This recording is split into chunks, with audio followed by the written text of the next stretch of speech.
So just to make sure everybody's got the right equipment before we start, those of you who ordered the kit, of course, will have the outline on it already. I know Anita's already sketched her outline on there.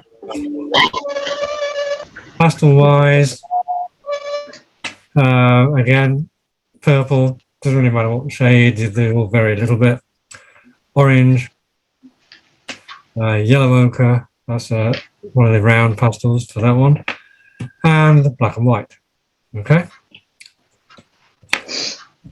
So anybody, any issues before we start?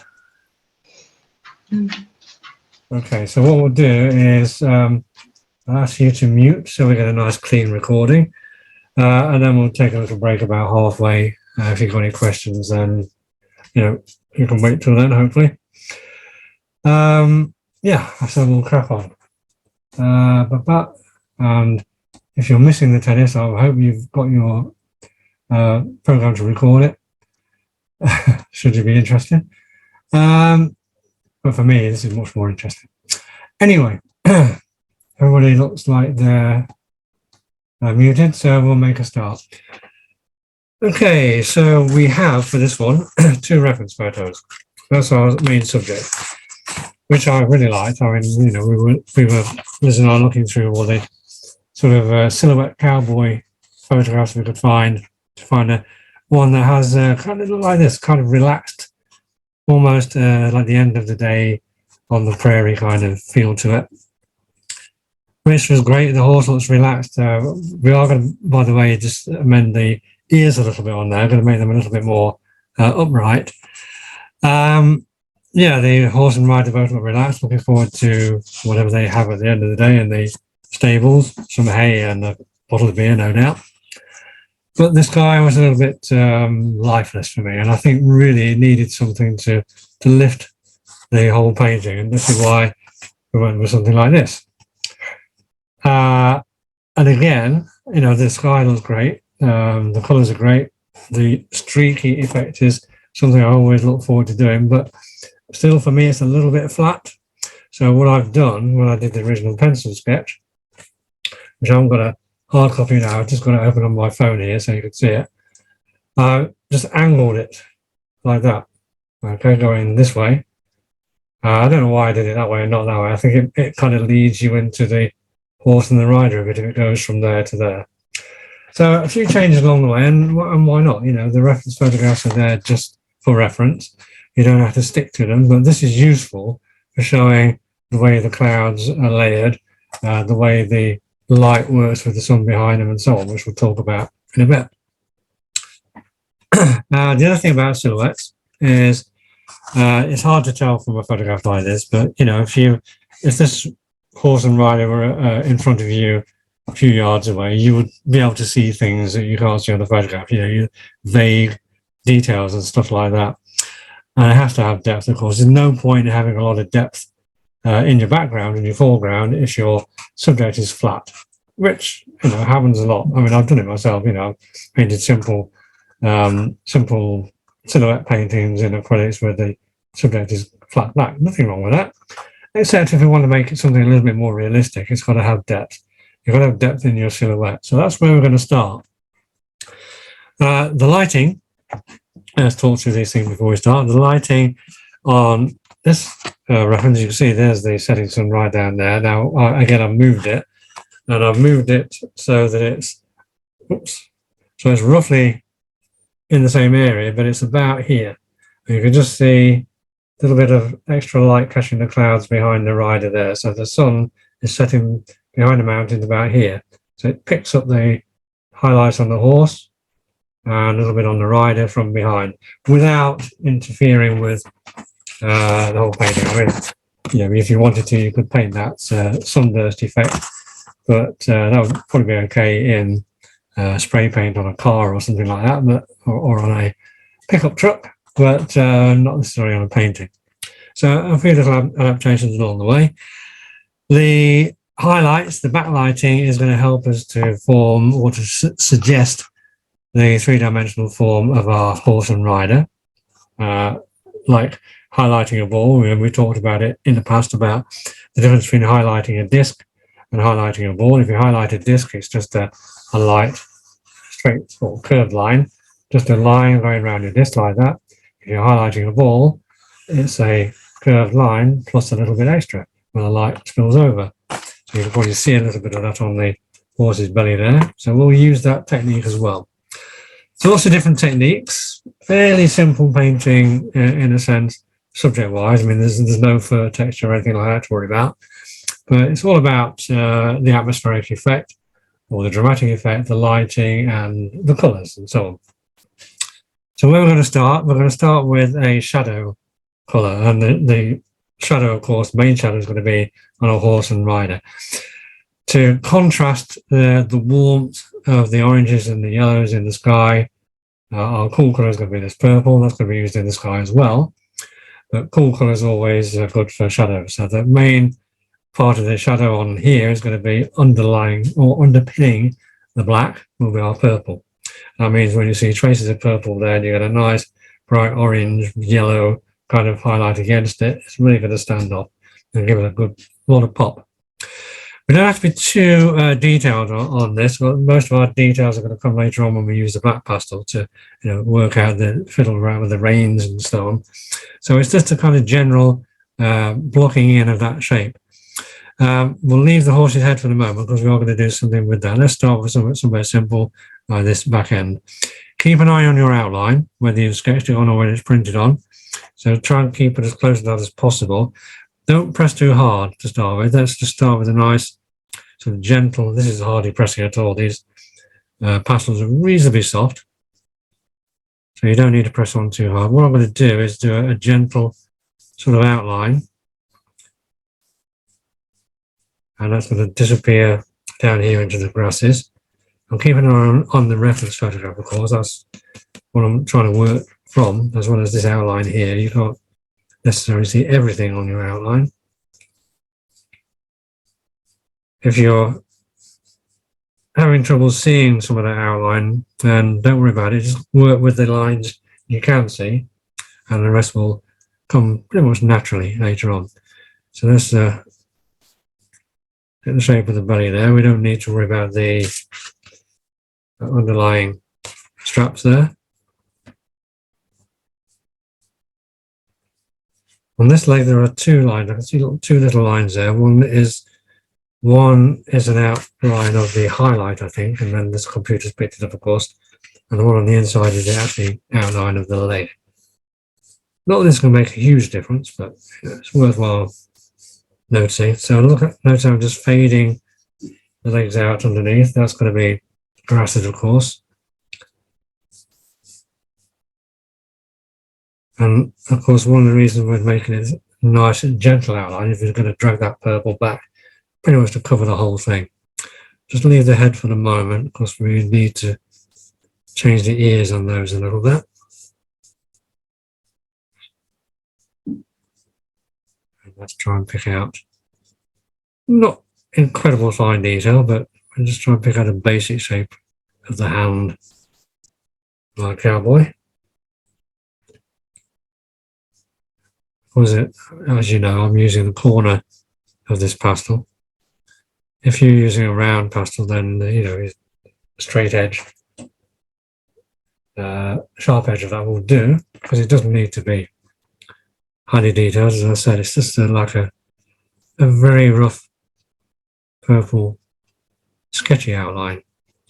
But the point is, I don't want to lose too much sight of what's going on here. So I'm trying to still keep, especially around here, the head, still trying to keep hold of some of that detail. But equally, I don't want to go in with the black too soon, because if I go in with the black too soon, for that outline, then it's going to be fairly obvious at the end. There's not going to be a black outline with a purple fill-in. Also, the fact that we want to do the sky fairly early on, because the sky is going to go all the way across behind the rider, okay? So it means if we use black too soon, then we're going to likely pick up some of that black when we're doing the sky behind it. So the point being is that if we do this sort of purple silhouette now, When we start to paint the sky over the top, we'll paint through the horse and the rider where necessary rather than around it. So I don't want to kind of go there and stop and then start there again. I want to kind of cut through the whole thing. Okay, so head aside, we'll come back to that in a minute. Just a point, by the way, if you're working flat like I am, then have a bit of this paper towel handy so you can just waft away any loose bits of pastel rather than try to rub them, or you can blow them away, of course, as long as you don't spit on it. As you know, velour paper doesn't like wet, moisture, or anything like that. So just be careful if you blow your pastel dust away and your mouth is dry. What I'm doing now is just a very, very loose, again, hardly any pressure at all, very, very loose but careful infill with this purple. It doesn't matter if it looks a little bit sketchy, of course, because we're going to put more layers on top, but it does need that little base coat, a fairly decent base coat of purple to reflect the shadow tones.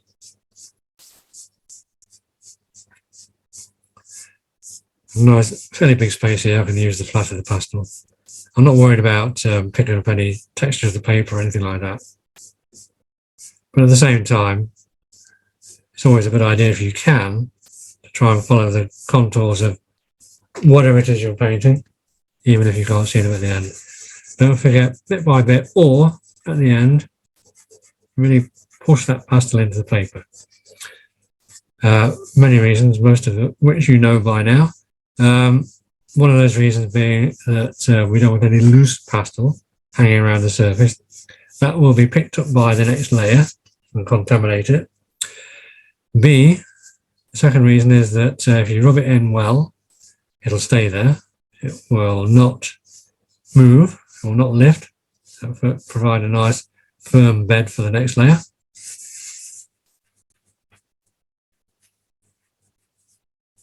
And the final reason is you add light layers. This is a fairly light layer. Light transparent layers to your painting. It's like glazing with oils. And what you'll get is a much deeper, richer painting at the end of the day. With all these transparent layers of pigment underneath. No different from glazing with oils, transparent layers of oils and so on. It's exactly the same process. A good rub, really, really hard until you can't move that pastel around anymore. So we'll do the head next. I'm going to leave the ears. So just do the same thing on the head, but leave the ears. I just wanted to be a little bit more alert. If you wanted to, I mean, it's entirely up to you, of course. If you want to, you can always have the ears going back slightly as they are on the photo or on the outline on your paper. But I just prefer them to be a little bit more alert. Like maybe they've spotted something down in the valley on their way back to the ranch. And sometimes it's nice just to have these little stories going through your mind as you're painting. And sometimes without knowing, you'll have these little stories going through your head without painting a little effect. In painting, you might start putting things in that you never thought of in the beginning.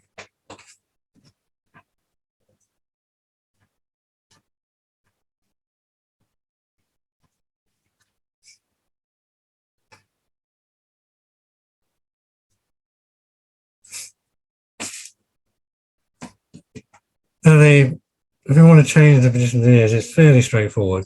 Find something, there we are, a pencil. Use this. So if you want to change the position of the ears, here's our horse's muzzle. Okay, going down to the neck. So at the moment, we have these ears sort of facing back a little bit, and that is always, for me, it's never a good position to have any kind of ears that are kind of facing back. It changes the whole atmosphere or changes the whole feeling of the subject. So rather than going back like that, what I'm going to do is have them pricked up a little bit. You could just do a basic triangle like that, of course, What I like to think about is the horse's ears are kind of like this. They've got this bit at the back, a bit in the middle where the ear cavity is, and they're kind of like a leaf shape, and almost go like that at the end. So if you wanted to, you could do this obviously in more detail with a black pastel later on. But if we do something like that, and on this side, similar sort of thing, we think about our base of the ear going like that. Okay, about the same level. So if we just did this sort of shape, and obviously it looks a little bit more alert, doesn't it? But we don't need to worry too much about all the stuff that goes inside, because it's going to be a black silhouette at the end of the day. So we can either do them now or do them later. It's entirely up to you. They don't really need that much purple in it, but let's just have a little go. Find a nice sharp corner on that, sharpish. And then let's just bring that one up a little bit. That's the one on the far side. We'll detail it a little bit more at the end with the black pastel. So for now, just think about it as a couple of sort of triangle shapes like that. Will be enough for now. When we start to do the finer details of the outline, the reins, and all that sort of stuff later on, then we'll just tweak the shape a little bit. For now, that will do.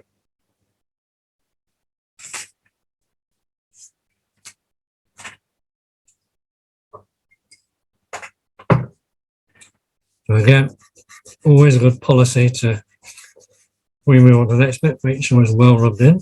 Of course, you know by now it's not going to move. You're not going to change the outline at this stage. But all you're going to do is create a nice, flat, secure bed for the next layers, subsequent layers.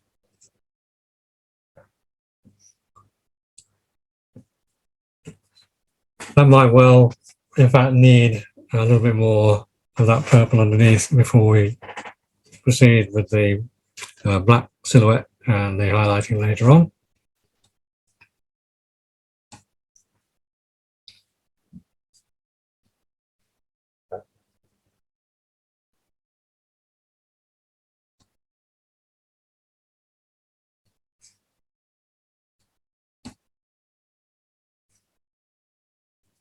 Okay, so we'll come back and add some more purple later on when we do the horse, but for now, let's think about the sky. So a couple of things I want to think about the sky. When we're painting sunsets, obviously when we're painting anything, but in this case sunsets, when we're painting sunsets, we need to understand what's going on really. I'm sure you've all done the same as me when I've driven back, in the evenings from workshops or evening demos or something like that over the years. And I'm always kind of looking at the sky when the sun's setting. And you get this sort of what I call streaky bacon sky, where you've got these layers of streaky colours, the purples, the oranges, yellows, and so on. So the question I always got to kind of ask myself is, why is that yellow? Why is that orange? Why is that cloud dark? And so on. But it's all to do with where the light source is, of course, the sun. If the sun is behind those clouds, of course you don't always get clouds, but when you do get clouds, if the light is behind the clouds, then of course the clouds being fairly heavy with moisture in that, they appear quite dark because the light doesn't go through it. But what does happen, this cloud here, for example, what happens here is you've got the sun behind it, okay, just peeping through the bottom there. So this all becomes dark, right? And where the light is catching, kind of backlighting, it's the same kind of effect you'll get on the horse. Where you've got a bit of backlighting, then it'll frame that cloud. So it's quite light in this case because the sun is directly behind it. So you've got quite a sort of pale yellow stroke white. In fact, the further away from the light source it goes, got a quite strong, almost white there. Further away it goes into yellow, it goes into orange, and so on, because the sun's rays weaken as it gets further away. So that will be the same on both sides. So if your sun was behind the cloud, slap bang in the middle, you probably find the the backlighting of that cloud, that purple cloud, will be orange through to more yellow, through to yellow stroke white, yellow, and back to orange again, the further away it goes. And of course, that backlighting then, as always with backlighting, will shape your cloud for you. So all you have to do basically is sketch a purple streak like that, and then refine it bit by bit with the backlighting shape. Similarly on this cloud here, now the light is now not behind this one, it's below it. So you can just probably make out the sun's rays coming up there, and where the sun's rays are hitting the bottom of the cloud, then you're going to get a stronger lighting. It's not a backlighting, partly yes, but partly it's sort of sun's rays are hitting it. So you get a bit of a backlighting on the top of it. Underneath, it's going to be a lot stronger light and a stronger shape. So if the sun was right down here, then this cloud would have a really strong light underneath, not like it is now. So the further down you pull your light source, then the more beneath the clouds is going to be framed by that orange, yellow, even white, yellow, white highlight, okay? And the further away, of course, the further down your light source is, the sun down here, then the clouds at the top are going to receive a little bit less of that lighting effect. So that's a brief kind of explanation as to how it happens. Now all we've got to do is make it happen, of course. So we're going to use this as our sky model. But as I've shown you already, I've kind of angled it so that I think if you do a sort of angle like that, it naturally draws your line of sight from out of the picture there across to the horse, the rider, and back out again. So it brings you right into the picture from the left-hand side. If you do it like this, like it is in the picture, streaking down there, it might have the similar effect, but I haven't done it that way, so we'll see. We'll see what happens when we do it the first way. Before we do that, what I want to do, again, something I picked up on this reference that's not on here, is a mountain background. I like that. But what I've done again is I've changed it. I've changed it to the right-hand side, because I think, again, if you've got the clouds going up that way, mountains coming down that way, you've got everything along the same sort of slant. If I had the mountains going that way and the clouds going that way, then it's kind of a little bit of an awkward contradiction almost. So before we do anything like that, let's take our purple. We want a kind of horizon line really, or where the base of the mountain is. So let's just sketch that in. What I've done is basically set it about here, just below the belly. Okay, so very, very lightly, just sketch in. I'm useless at doing the horizontal lines, me, so trying to be as close as I can to being horizontal rather than as an angle. It doesn't have to be a complete line, of course. Just a few little sketchy lines to suggest where the distant horizon is going to be. This is going to be mostly sky, and that's the reason I pulled it down there. You could conventionally either do more foreground and mountains, take up 2/3 of your picture at the bottom half with that, and a little third to the sky, or in this case, 2/3 sky and a third foreground background. Okay, this is all about sky. So I want a big sky, that's why I've used 2/3 there and a third there instead of the other way around. Right, and also it means we're looking from a lower viewpoint as well. We're looking from maybe down the valley here, up at the horse and the rider, up at that big sky as well. Mountain wise, well, fairly simple. Just follow something like this, if you like. Fairly, in fact, what I've gone for is more that sort of shape in the background there. We've got a little bit of a flat top, and it starts to come down here and there. So just basically sketch in something you like. Now we're going to have it disappear, maybe down here. Some distant low mountains in that prairie setup. Rub that in, of course. And we'll come back to those later on. I just wanted to get that in before we embarked on the sky, of course.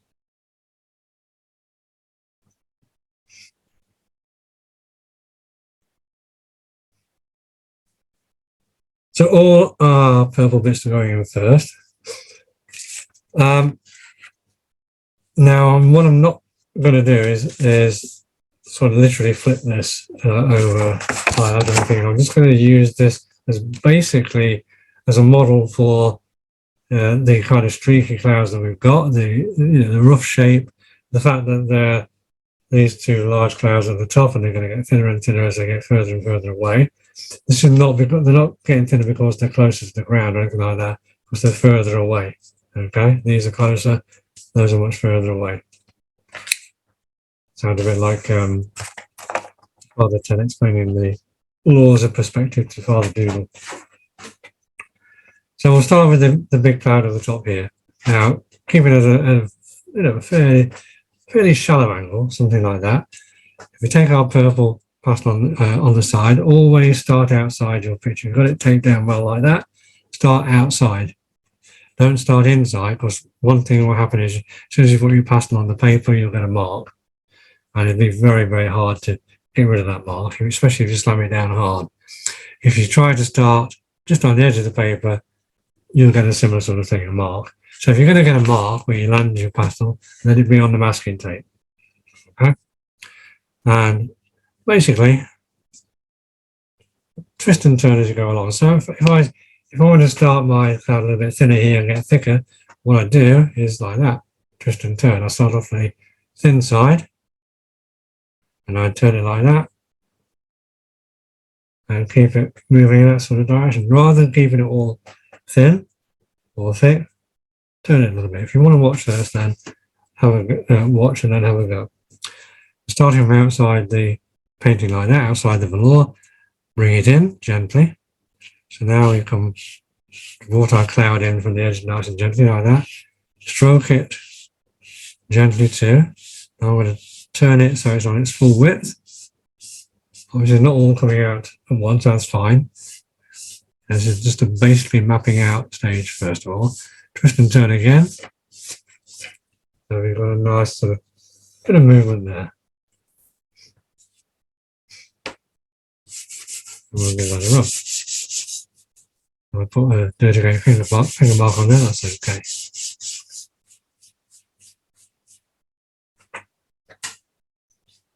This will be filled in a lot heavier, so if you do catch your finger on it or something like that, don't worry about it at the minute. This is just a mapping out process. So we'll have another one a little bit further down, same sort of thing. We'll start off thin as though the cloud is disappearing over to the left-hand side somewhere. Start off thin and twist and turn it a little bit. Go through the rider, of course. Maybe something like that. Give it a good rub.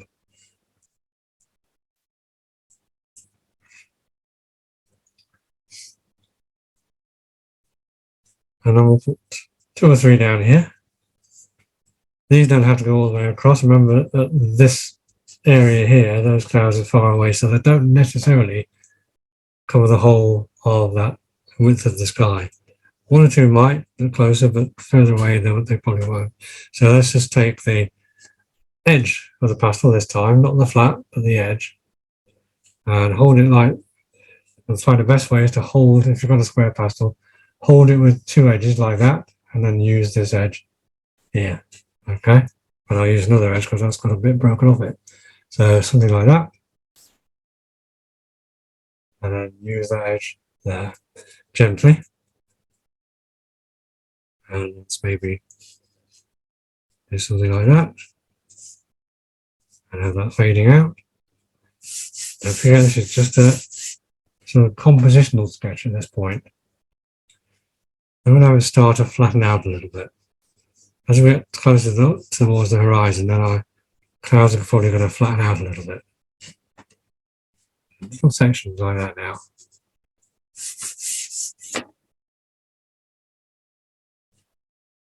Just think of it as no more than an idea. Okay? It can be changed.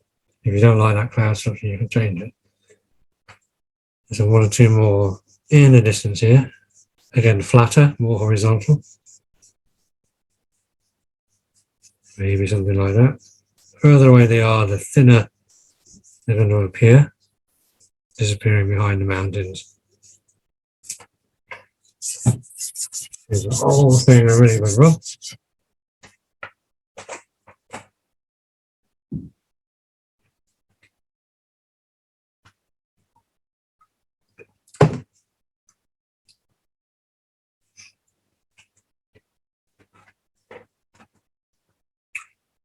So the basic structure, that is, so if I'm, what I'm going to do, I'm going to put a little one in the corner there as well.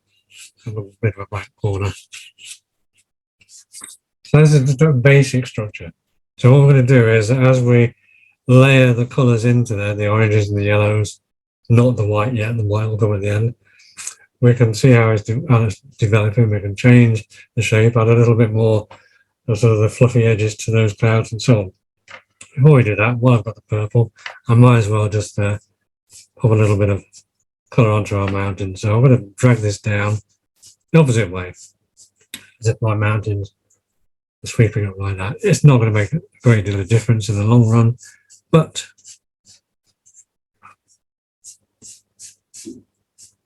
it's always a good idea, I think, just to have an idea, at least have an idea of the way things are growing, the way things are moving, the direction they're moving, and so on. So even if it doesn't necessarily appear at the end of the painting, it doesn't really matter, but it might.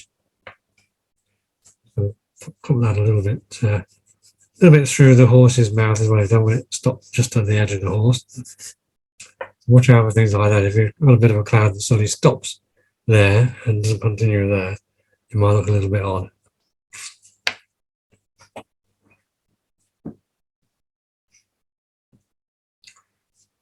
One of the things about evening skies, sunsets, is basically you want them to be cool.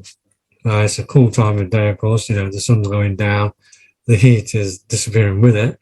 You have a lot of warmth in there from the setting sun. You see these red skies, orange skies, and so on. So you've got a lot of warmth in there, but behind that, you want the feeling to be cool. And that's one of the reasons I always use grey paper. This is mid-grey, but I always use mid-light or probably mid and dark, to be honest with you. Grey paper, because it has that cooling effect already. What you'll find is that when you start putting the orange on there, for example, the grey paper will start to almost look like dark blue. It's a strange effect, but you might not see it on the screen here, but you might see it on your own. So the minute you put orange, if I didn't put any purple on there, but I put orange down to start with, the grey paper then starts to take on a kind of bluish feel to it, which is strange, but it works. So orange is next. Make sure it's fairly clean. Okay. And we're going to do the same thing. Be careful because some of these pigments are quite soft.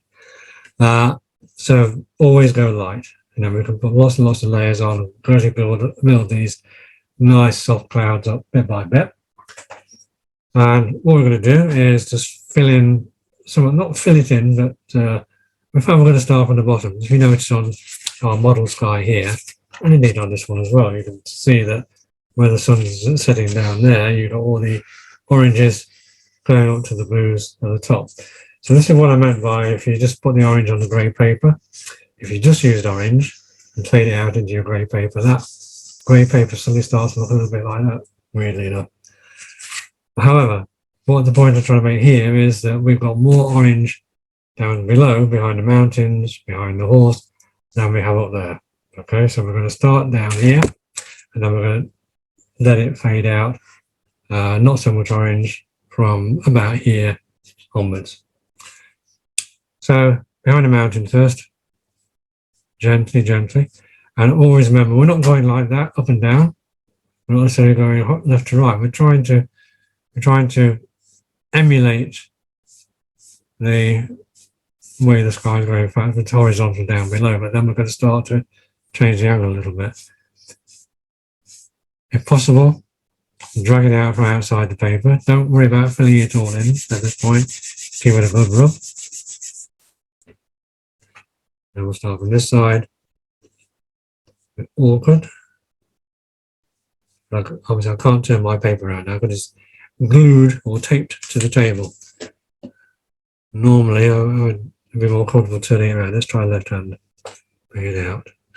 I'll try twisting around on the chair. That's better. But again, I want to start from outside the paper so I don't leave a mark. And go over the edge of the horse. No problem at all because we're going to have an orange backlight on there anyway. So up to about horse's head, maybe what about here? Horse's ears is your first light layer.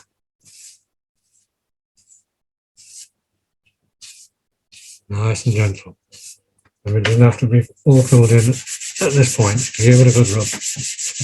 And you can rub it all the way through, of course, because you've got your purples already rubbed in.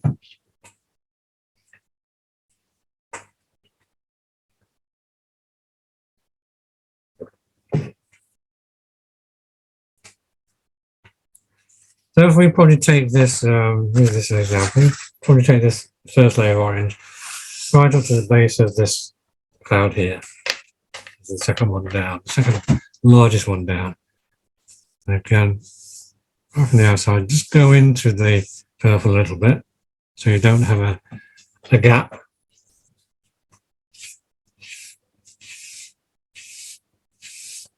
So don't just stop at the base of that purple cloud, go into it a little bit.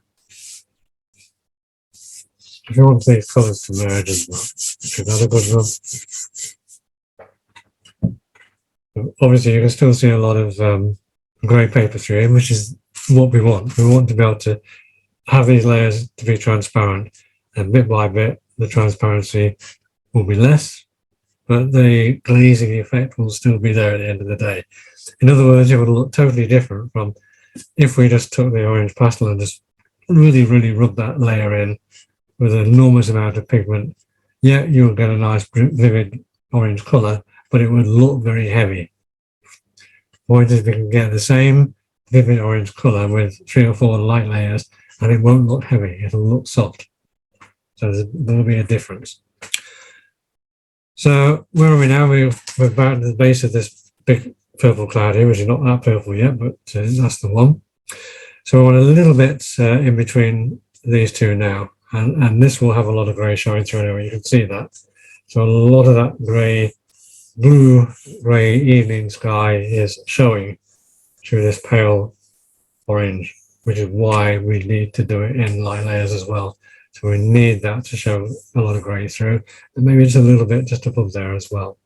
So we're talking about this area, okay, and a little bit above it. So not right up to the corner. Let's go here first. Remember, we're going into the cloud above it.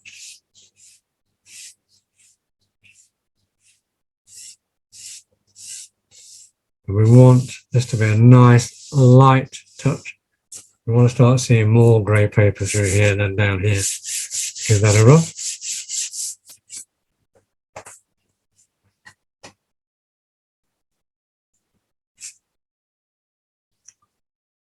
And just do a tiny little bit just above there. So start inside your cloud, maybe use the pastel that way, so a little bit thinner. Start outside the paper, just drag it in to maybe about that much.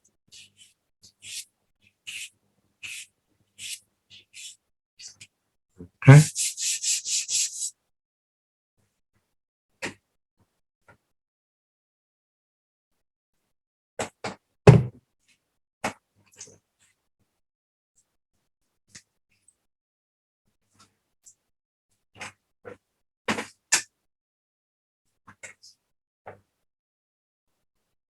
So we have essentially our basic compositional cloud sky sketch, which will be refined a bit by bit.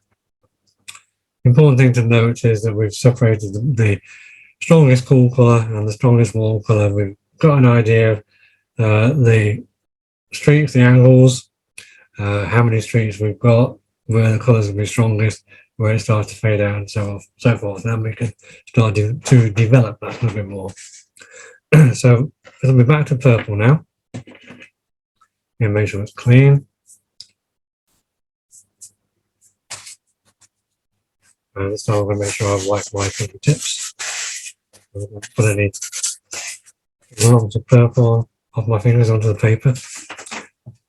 Okay, so we're going to start. Let's start from the bottom and work our way up.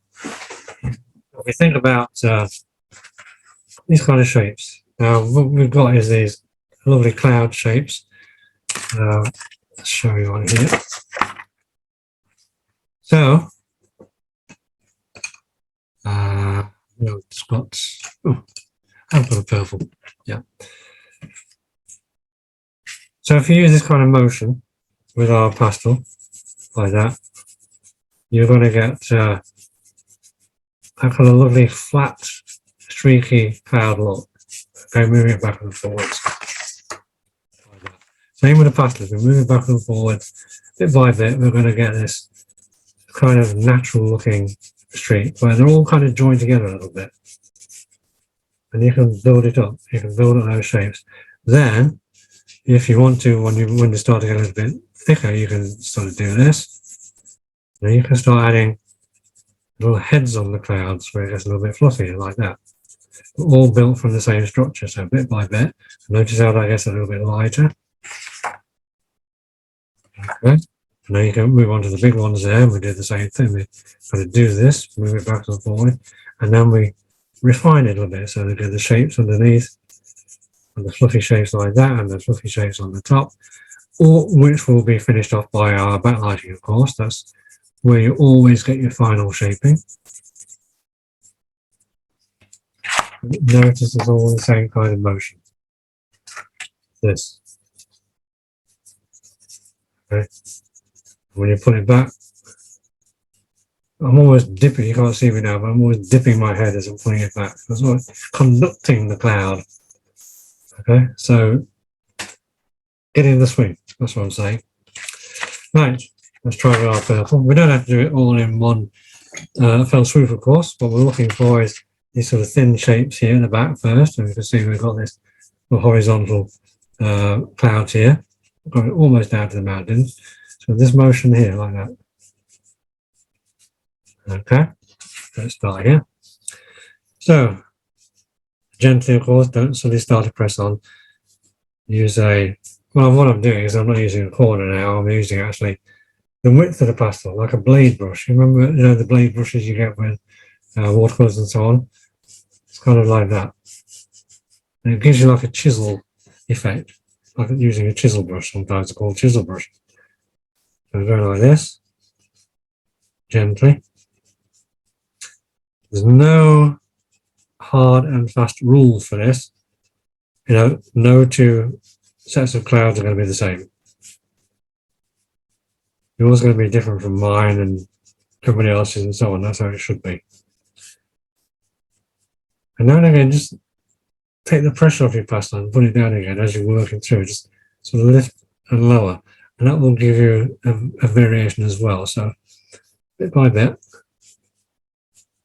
So I'm going sort of up and down like that. It's very, you can't really see it in action, but that's what I'm doing. So up and down. But quickly, it's almost imperceptible. But keep it light. Something like that. Give it an almighty good rub. Do your fingers there.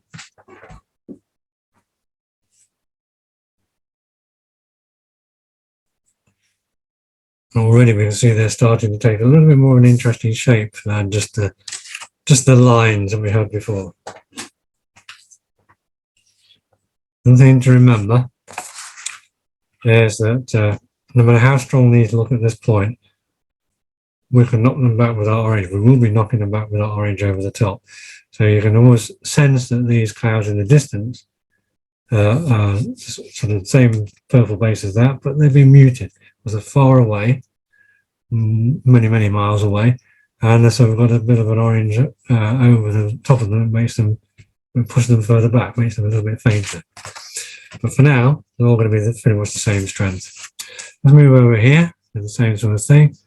using your blade brush technique, light, remember, even though we're going to fade them back with a bit of orange over the top, still keep it fairly light. We really do want it to be distant. And yes, we can do that with our orange over the top, but even better, it can make the clouds light to start with. And what I'm doing basically, I am looking at the reference on my left here, but all I'm looking for is kind of the width of these clouds in the distance more than anything. I don't want to be too wide. That way. Okay, so narrow.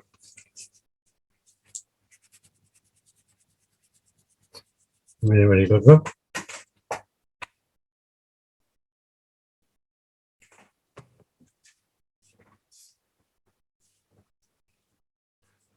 I think the whole point about this, I mean, I do love, especially with pastels, do love painting these sunset skies because I think they work so well with pastels on velour. You get the soft effect as well as getting the nice dramatic colours.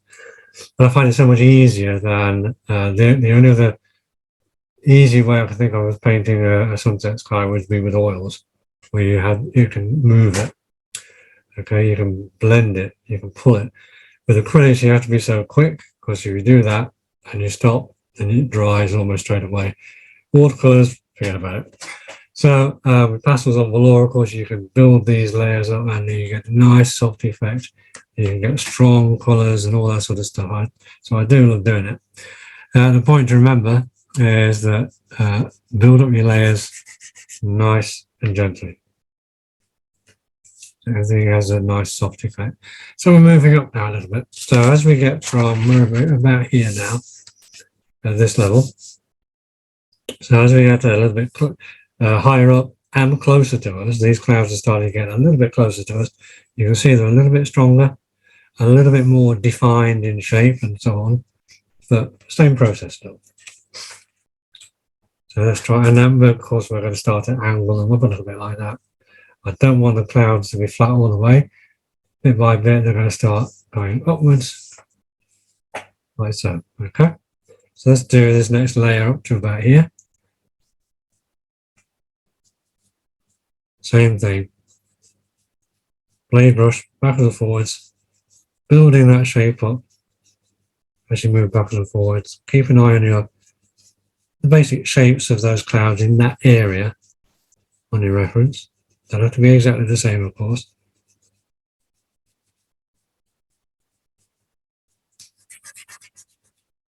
Maybe a little bit stronger there. So 2 or 3 light layers. Maybe put a little bit of a cap on that one. I can see one. We want just here with like a little cap on. So I'm just going to take that idea and put a little cap on that one there.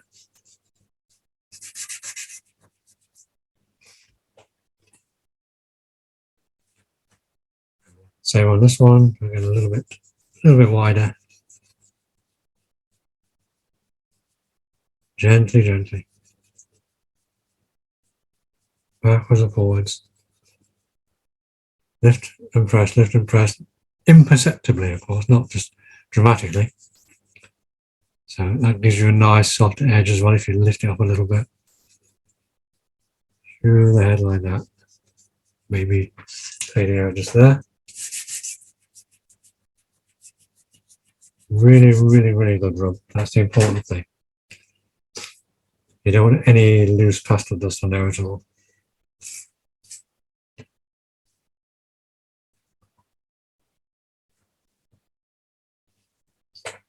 So through to the other side. Again, use your initial compositional map, your compositional sketch, add some more in if you feel like it needs it.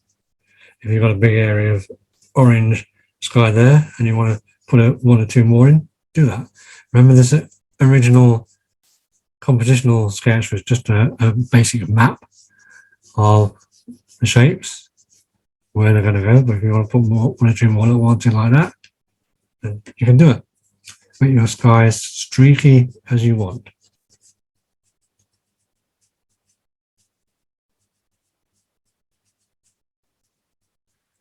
Go behind your horse and rider as well, just a little bit. It's got the purple in already, so it's not going to matter. And as I say, remind you, it will have a bit of an orange effect backlighting as well. So when we do the orange, you can just drag it into the outline a little bit. Point is, we've got to get the sky behind the subject, which is why we're doing pretty much all of it at this point. So where are we? Okay, let's put a little bit stronger there, just a tiny bit, because they are getting a little bit closer to us, so they will be slightly stronger, as well as being slightly sharper, and not too much. And some of these will be subdued with a bit of orange as well.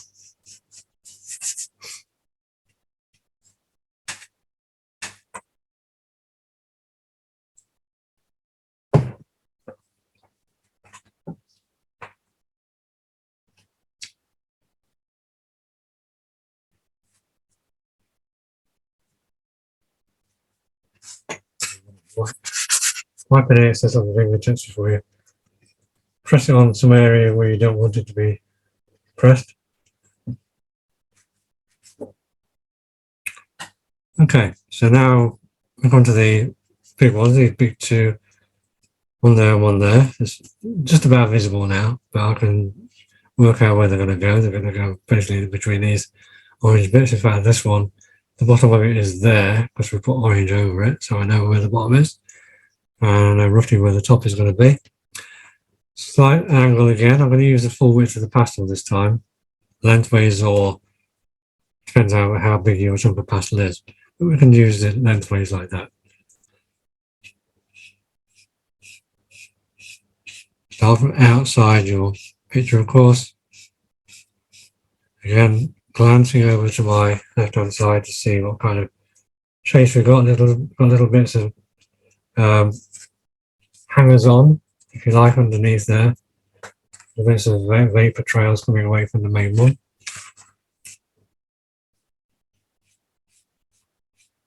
And again, we're looking to that backwards and forwards motion again, just to build up a more interesting, fuller shape. And we go into your outline.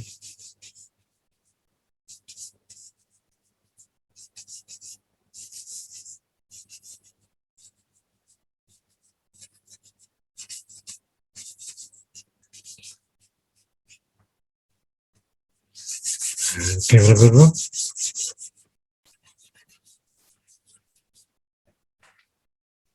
Starting to get a little bit more of an angle on there now. And I'm going to emphasize that a little bit more second time around. So pull that up a little bit maybe. And start them down there and pull it up a little bit.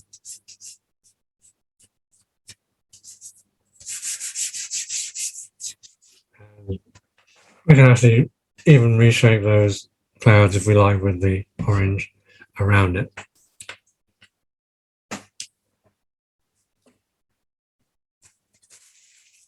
So the refinement is a step-by-step process as well. It's not just okay, we've done our basic map and now we're going to refine it. The refining is always stage by stage, little by little. So it gives you control over it as much as anything else. You can decide at each layer whether you like that shape or whether you want to change it a little bit. Again, you can't do that so easily when you just plonked a load of heavy pastel on there. So we've got this final one, which is this one. I'm going to kind of follow this trend a little bit, make it thinner at the left, thicker as it goes up towards the top right hand side there. But not with any real detail, it's just the basic shape. So that's going to pull it there a little bit. And notice what I'm doing now is sort of almost pulling it from the bottom upwards, as though it is a cloud. Where you've got the vapor rising from the bottom. So a little section like that, start from the bottom and pull it upwards. So it almost fades out. If I did this to show you, that's that kind of movement. Okay, but what I'm also doing, is, as well as that, is bringing it back again to make it thicker. So you could, in fact, just do the whole lot like that from the base, where the vapor rises from the base and disappears in the atmosphere, and then bring it back down again. It's almost like gliding your pastel on and off the paper, like this, up and down, gently. So now what I've done is create a bigger space in between there. So I just put my little finger on there again, never mind. So in there, that slightly bigger space I've got there, I'll put some orange in there, I think. Now, we've got to think, when we start putting the orange down in a minute again, let's do this one first. When we start to put our second layer of orange down, we've got to remind ourselves, of course, where is our light source. It's easy if you're following a reference like this to get absorbed in that and start placing your colours in exactly the same place. But in fact, if you're moving the setting sun from there down to here, it's going to change a little bit. Okay. So in this case, I'm not going to mark it, but I have decided that it wasn't a democratic decision. It was a decision made by myself that the sun is going to be setting about here, which means that we're going to get a lot of orange around this base area. In fact, more here than we have at the moment. So this whole area here, from about the horse's head to the edge of the painting there, is going to have much more intense colour. It's going to fade out a little bit towards the left-hand side, which means here, this section, as opposed to that, is going to have more orange because it's closer. It's going to be slightly more representative of this. You've got more orange there than you have there because it's closer to your light source. So we'll start at the bottom and work our way up. So here's the orange again. Same procedure. Now, to start with, what we can do, and if we're gentle with it, not if you're heavy-handed, you can't do this, but what we can do if we're gentle with it is actually fade these initial clouds up, maybe up to about here, middle of the horse's head, this section here. We can push those back a little bit by painting the orange over the top. Let's try it on this side first, then gently. Well, if you're working flat, the best thing you can do is basically lay your pastel onto the tape that's holding your paper to the board and just guide it. Okay, don't put it down and pull it, guide it. So put it on there, and without hardly putting any pressure on, just put it across.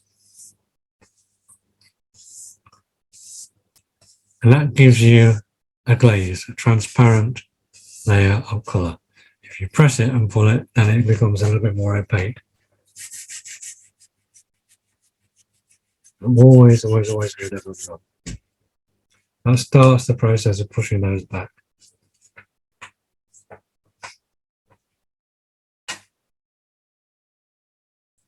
As well, of course, as increasing your vivid colour.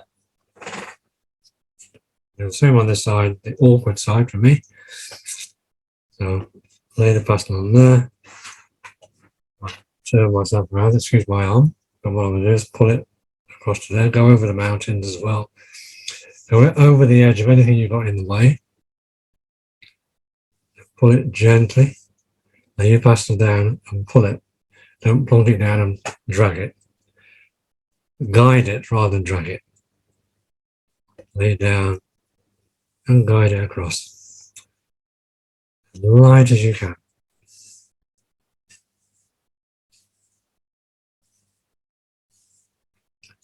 Just want to pull off enough of the pigment to keep it transparent and start to push these terrible clouds further away.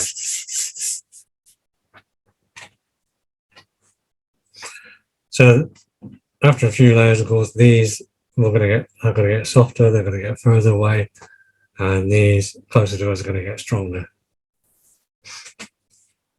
And also, the colour down here is going to get more intense bit by bit.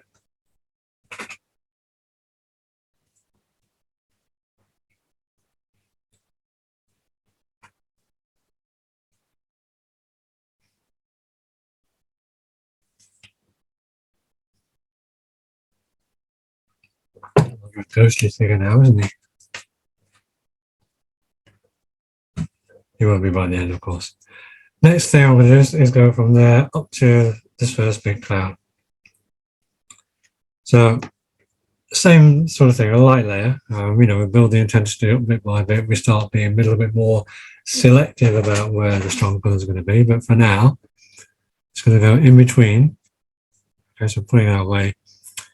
In between this cloud and that cloud.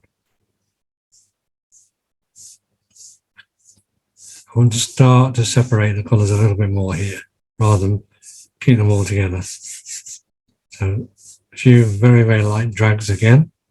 So drag this time rather than guide. So it wants to be a little bit stronger. And same over here. But even so, I'm not going to kind of draw a line, metaphorically or otherwise, between that purple and that purple. I'm going to go over the edge. Always go over the edge of anything. Especially at this stage, where you're putting base colours down. Keeps everything joined together. So even over the edge of that.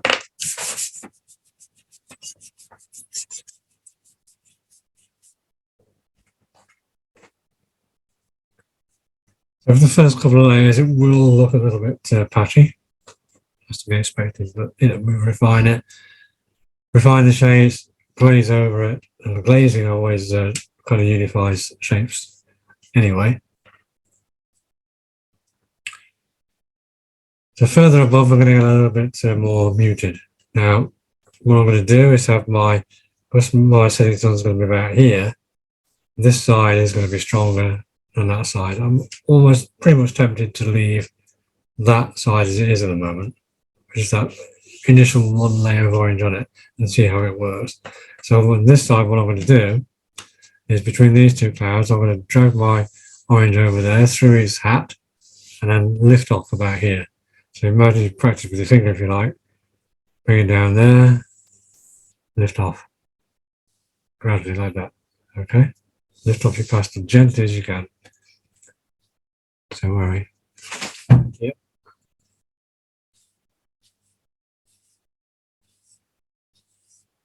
Notice if you're doing multiple strokes like that, always go back to here when you're doing multiple stroke. Don't stroke once there, then start there, and then start there. You want to avoid these vertical pastel bars. Always go back to there if you're doing multiple strokes. You can drag it the whole way across if you want like that. Sometimes it's easier to do shorter passes. I'm going to fade it out there where it's to stop. Give it a good run. Now it's easier, of course, to get those fade out effects if you're gentle with your pastel. If you're a little bit heavy-handed, not so easy to get the fade out, but it's still going to be effective. So pretty much going to leave those bits as they are, the kind of orange or the grey paper thrown through, which is now showing a little bit of a blue hint to it.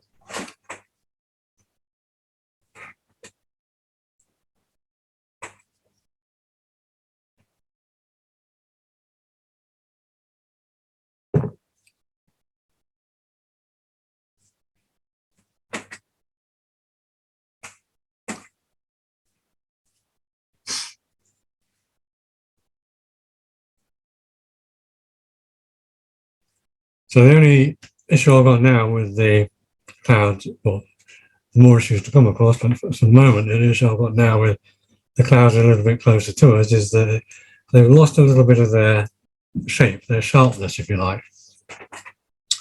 So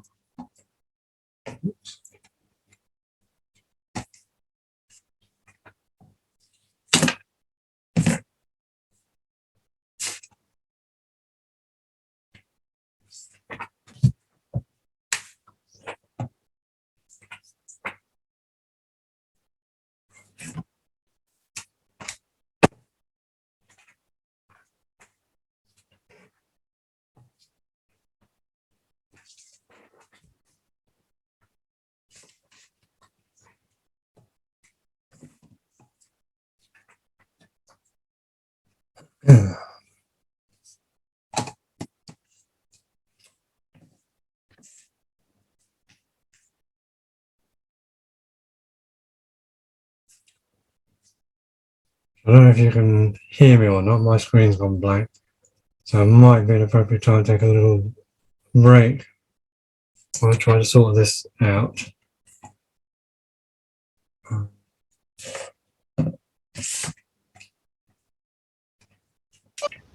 We can hear and see you, Vic, or at least I can. It's Kathleen.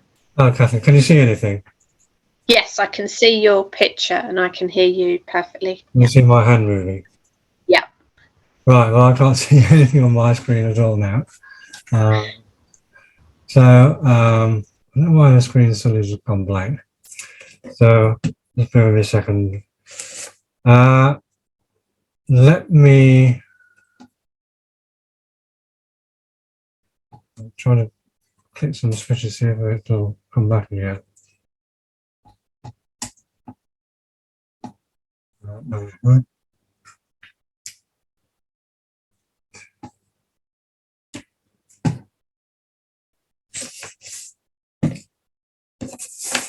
Okay, so what I'll do is just maybe finish these two off with the purple and put another layer of orange down here. Then we'll have a 10-minute or so break. And what I'll do is I'll reset my laptop, switch it off and switch it on again. So back to the purple. So again, same process, just adding a little bit more colour into there. So we don't have so much grey paper showing through. This wants to be a little bit more solid in colour. And again, just maybe tweaking the outline a little bit. The main outline is going to be shaped with our highlights, our backlighting and so on. But again, the reasoning is doing it this way, then we're getting a softer effect. We fill in the colour, increase the depth of the colour bit by bit.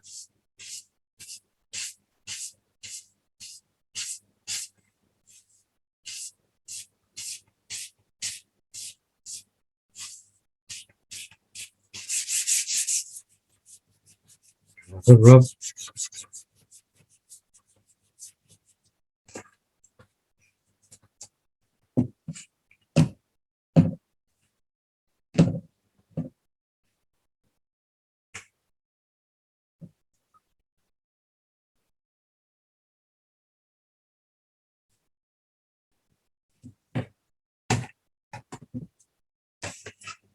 And then once we've done that, another base coat of orange down here.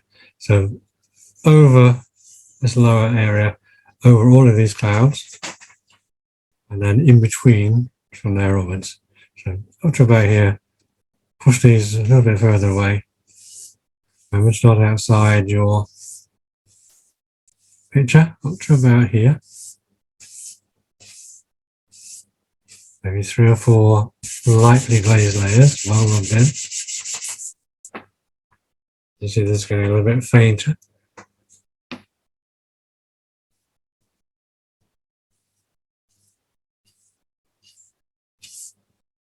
Are we about that level? Yes.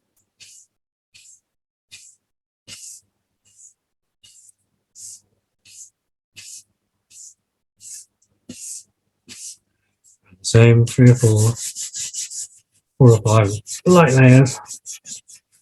Push those back.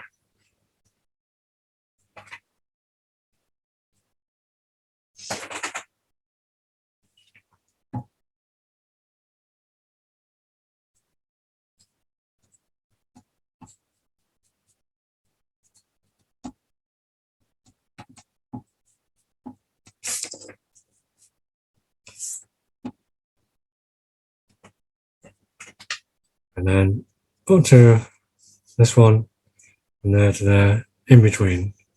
So we keep the strength of the purple.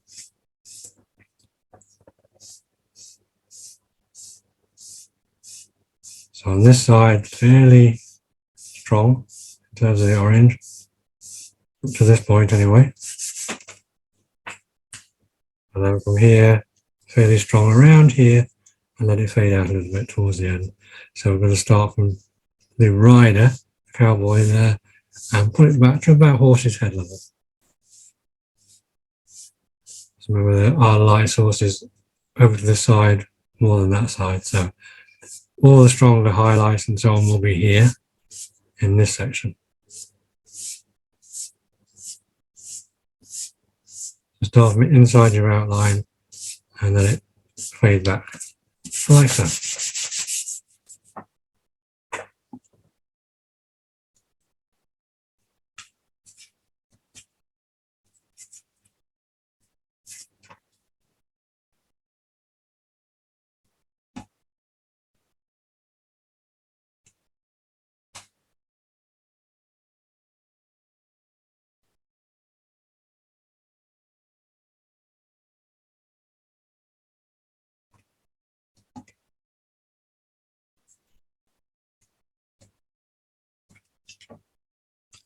Okay, so I'll come back and get the rest of the sky sorted out after the break. It is about 10 past 2 now. So if we take 10 minutes, aim to get back and restarted at say 20 past or so, that'd be great. In the meantime, I'll see if I can sort my screen out. Okay, thanks, Vic. So you're able to see all that then, Kathleen, I take it? Yeah, absolutely. Can see and hear everything perfectly for once from my Good. side. Now, So while I was doing that, I was kind of messing around with my mouse on the laptop, and if I press on it and move it, wiggle it around a little bit, the screen comes back temporarily. There is something on there which I can't read. Oh. So I don't really want to switch it all off and start it again. No, hang on, what have we got here? Right. Right.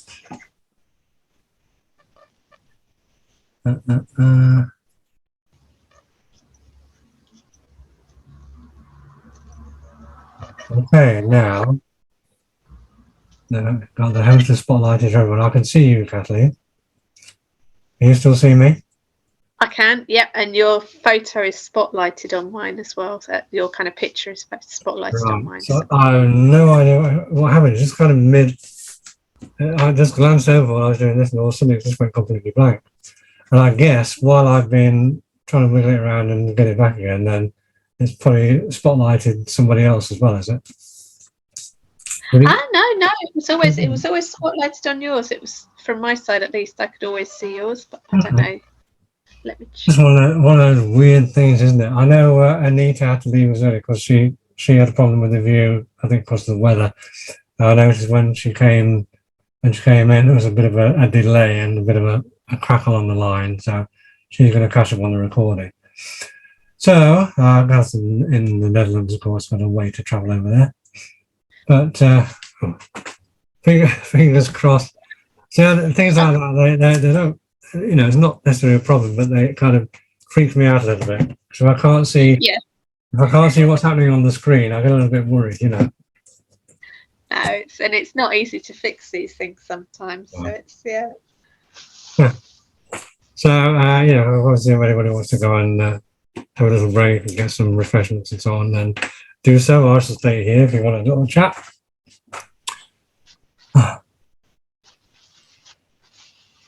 Yeah, I think it's going to be a real nice one. This. What I do like to do is, these sunset skies. I do like to kind of take my time over them. I've done them in demos before, where you have to do them really, really quick, and they look kind of effective. But I think, for me, it's all about these little shapes. It's the same as when you do a backlighting on a furry animal or something like that. It's that shape, that final backlighting shape that really tells you everything, doesn't it? Same with these clouds. Yeah, you get these little fluffy edges, then it makes sense of all this lot. I think it's been worth taking the time over this. This, of course, will be relatively simple. Nice bit of fire in the ground here, sort of effect. I don't know. It's one of those things I find it very hard to be I know that sounds stupid, but random when I kind of try drawing these things. So when I was starting to draw my clouds, they were kind of looking on a repeat pattern, and then it's like, oh no, that can't be. So you kind of got to play with it a bit. But I get what you mean there. It's the same with anything. When you try to, like when we're doing the the scribble textures and things like that. It's that randomness that's really, really hard to get over sometimes. And I think I would have to mention it on Thursday, didn't I? One way you can hopefully help to resolve that is do lots and lots of doodling. Yes. Yeah. Scribble doodling. Yeah. As I did in my, did you see my shopping list yesterday or this morning? No, I haven't seen. I'll have to have a look at that one. Oh yeah, I think I might have it here. Just give me a second.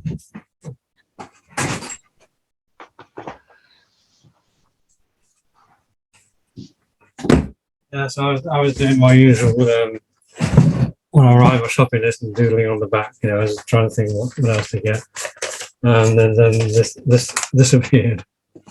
Oh, but that is lovely. Yeah, shopping list on the back. So it just started out as a bit of a scribble, and it ended up like that. No, but that is fab. Oh, I have to say, this black and white course as well, I am absolutely loving that. It's amazing. Good. Yeah. Me too. I mean, I love anything like that. I love the fact where you just got a scrap of paper, and that's why I always like doing shopping lists, I guess. Because you flip over the back and you start to doodle, and then it turns into something, and that's really, really good practice for the scribbling. And of course, if you're doing it with a biro or something like that, you the temptation is, if you're doing it with a pencil, even if it's on the back of a shopping list and you're doing this, the temptation is to kind of make corrections, rub that bit out, and tweak that bit there, and so on. But if you do it with a biro or an ink pen or something like that, you can't do that. So you're committed, and that makes you, if you're just doing something like that on the back of a little scrap of paper, it doesn't matter, does it? No, exactly. Yeah. It matters then, of course, when you think, oh, I like that picture. I'm going to do it again on something this size, and you can't do it. It's impossible, isn't it? So unless your shopping list starts out to be this sort of size, and then you flip it over and do an almighty big doodle on it, great. You can't really replicate that 2 minutes of spontaneity on something like this, on that size. But seriously, there's really good practice. Just scraps of paper here and there. It doesn't have to be anything. It just be like, I used to build up these sort of patterns with. I know there's some big little like round stone walls and flowers, and they end up all sorts of things. It kind of grows, doesn't it? Yes. Yeah. And you find yourself an hour later, you haven't finished your shopping list, but you created a great image of that. Well, I like the fact I was scared about the pens and going on straight to pens with black and white, because it's like there is no room for error, but there is still room where you can have error, and that was what I found quite interesting. Because the first week I was thinking, oh no, because I'm a bit of a fiddler, so I'll, to your point, if I do something in pencil, I'll do it in pencil, and then I'll be erasing and adjusting. And if you put it on pen, you've got to commit to it. But then you have to learn how to change the thing to what you want as well, kind of whilst you're on the fly if you don't like it. So it's it's interesting. The whole thing about the scribbling course with the pen, like what we're doing on the Thursday at the moment, is that if you drop a few extra little squiggles in there with the black and white pen, it really doesn't matter. Because no one will notice, unless there's a dirty great line going across like that. No one's going to notice, and in fact, it'll probably, in the long run, it'll probably help. I remember seeing, going back to pastels again. I remember seeing, I might still have the old magazine somewhere in here. There was an article, a pastel article in this, I think it's an American magazine, International Artist or something like that. And there's a whole section in there about this pastel artist who worked on paper, not the law. He did these wonderful landscapes and sort of rocky scapes with flowing water and stuff like that. And when you look at them from a distance, in a small image like that on the magazine, they're fantastic. They're so incredibly not photorealistic, but real. You know what I mean? Yeah. But when they showed the close-ups of the technique, all there were just multiple squiggles of different colored pastels. So they'll be like this, and another pastel going like that, and then like this. And they're just like layers and layers and layers of scribble on pastel paper. So they weren't blended or anything like that. They were just squiggle on top of squiggle on top of squiggle. And yet, when you set it back, it looked like flowing water and rocks and stuff like that. So it was marvelous. And of course, a squiggle is a squiggle, and you could never look at that close-up picture of that little squiggly bit of water and replicate it. It's impossible. Yeah. Yeah. Which is the whole reason why, going back to our little scribbly buffalo, there's no way on earth I could replicate that on a bigger sheet of paper. It just wouldn't work. So A, for the size of the squiggles as well, these are really tiny. To work on here, they'd have to be like really big, wouldn't they? Yes. So it would be completely different, is what I'm saying. Which is the great thing about it, that every single thing that you do with that kind of technique, whatever kind of technique, is going to be different, as it should be. Every picture you do, even if you're trying to replicate the same picture, it should be different. It should have the marks on it from that moment in time, or whatever it is, or how you feel, the kind of mood you're feeling. That can, as you know, that can have an effect as well, can't it? When we've done the scribble sketching, you can really take it out on something, depending on the subject, of course. You can go really mad like that, or if it's a cute little rooted or something, you're more gentle with it. So all has an effect, doesn't it? Yes, yeah, definitely. And scribbling can be good stress relief as well. I love it. I do love it, because I was really surprised the first time, but I think Ava, my niece, she loved it as well. So she squiggles away to try and do animals and stuff now after doing a few of those with me. So it's, yeah. Oh, that's wonderful. I mean, to pass that kind of thing on to, because young kids, they're basically they're scribblers anyway, aren't they? Yes, exactly. To pass that kind of thing on to them and encourage them to do that, rather than trying to encourage them to break out of doing that, we should maybe be encouraging all kids to keep up with the scribble. Well, she did a really good, last summer we had the blue cat one. She did a really good one when we were in Ireland of the blue cat. And it wasn't supposed to be blue at the end, but she decided she liked hers blue. But my brother and stuff struggled to believe that she'd actually done it, because it did look actually pretty realistic, apart from the fact it was blue. But yeah. Nothing wrong with that. I think, if you encourage this kind of creativity in young kids, how old is Ava again? She's 10 now, so yeah. So if you encourage that kind of creativity and try not to let kids let go of it or have it forced out of them, I think it can only be a good thing. Yeah. I think I've said it on previous demos and workshops as well. I think if you can, one of the best things you can do, as far as I'm concerned, is you can take yourself back to when you were 9 or 10 and what you used to do then, and then try and introduce that into the work you're doing now. You know what I mean? Yeah. Scribbling and doodling and whatnot. Yeah. That's where it all begins, isn't it? It is, but it's definitely a good stress relief, sure. Oh, absolutely. All right, so I think I have enough water to last me the rest of the day. Hopefully the screen's going to behave itself. Fingers crossed. Fingers crossed. If anything untoward does happen and you lose the picture, then just give me a shout, yeah? Yeah, will do. Otherwise, I'll assume everything's okay. Okay. Right, so I think we're about past 20 past now. I think everybody's still here. Anne, are you still there? Yeah, I'm still here. Good. And I presume Justin is there, but she never has a microphone on, but so we'll make a start again. So we'll mute. Everybody's muted. Wonderful. So give me a wave, Kathleen, if you're going to hear me. Splendid. So continuing with the sky. The sky is obviously our main part of this subject this afternoon. So we've started putting a little bit more orange down here. We've got up to about here. Oh, there's a nice smudge. I might have to make that into a little cloud, by the way. If you do get a little finger smudge like that I've made there, don't worry about it. As Bob Ross would say, that's just a happy little accident. There's now a happy little cloud on its own. Okay, so now what I can do as the sky gets more and more colder towards the top, I'm just going to soften that little bit off there. That's going to be a little cloud that's a little bit further away than these two. So I'm just going to soften it off a little bit by very, very, very delicate glaze of orange over there. And just put a little delicate glaze of orange just to break up this outline here, so it transitions a little bit more softly into that grey area at the top. Remember, all the really strong bits we're going to do on these clouds are going to be the edges, the lower lighting, the back lighting, and so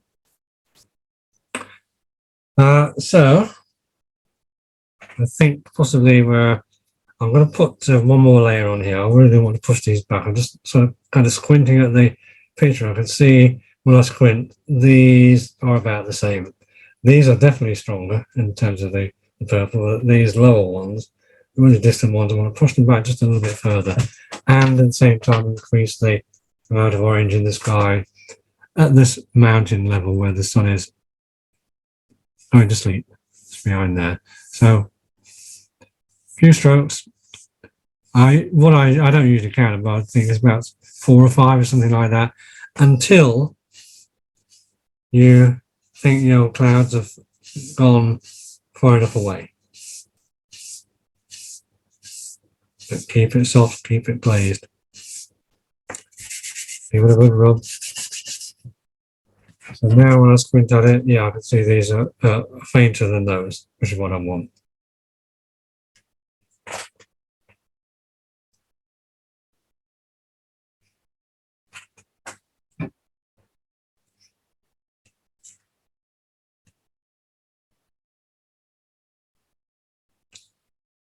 Of course, we don't just have the orange and the purple in the sky, we have the yellow in the sky. Let's go back to this one again. We have the yellow in the sky, we even have the really intense white on here, but it's, in our mind, it's probably going to be really, really, really pale yellow. I don't like to drop pure white onto something like this. So if you are using white anywhere, we might just use it sort of around here a little bit. Always make sure there's plenty of colour underneath, the orange and the yellow, and then a little bit of white on top. So at best, it's going to be a very pale yellow. So here's our light source again. It's way up here, of course, instead of down here. But you can see around that, and we've got the brightest highlights in the sky. The orange yellow, the yellow white, and so on. Ours is down here somewhere. So it means this area of sky, remember the reach of the sun's rays, so this one here is about there, down to about there. So that's widthways as well as that way, okay? And it gets weaker down here and weaker down there. So if we use that as our guideline, if our sun's here, then our reach of our sun's rays are going to be about there, roughly. So the back end and head, or jawline, roughly about there. So we can start introducing some yellow ochre into that. These are sort of half new sticks, and they're fairly sharp on the end. I don't want it to be too sharp, I want it to be fairly soft. So good thing to do, either on your masking tape or a bit of paper towel like that, is just take off a bit of sharpness on there. What I'm looking for is about a 1/4 inch wide round brush. And it's probably soft enough you can take it off with your finger actually, but so the edge on that, nicely rounded. It's about a 1/4 inch wide. And remember, of course, it's fairly soft pastel. Always, when you've done that, always make sure you haven't got any loose pastel dust on the edge of your pastel, otherwise it will go straight onto your paper. So just dab it all, rub it with your finger, give it a little blow with your dry mouth. Maybe some dust on there, so just whack that away.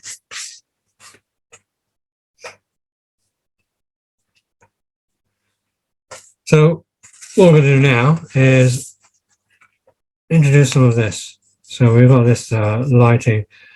In our case, of course, most of that is if we inverted that, this is the kind of thing that we're looking for. Our light source is down here, and you see what it's doing is it's picking up two things. It's picking up that backlighting when it's behind the clouds, but also it's hitting the bottom of those clouds more than the top. So we can start from this little bit here. If we've got some clouds going across the middle section there, that would be ideal.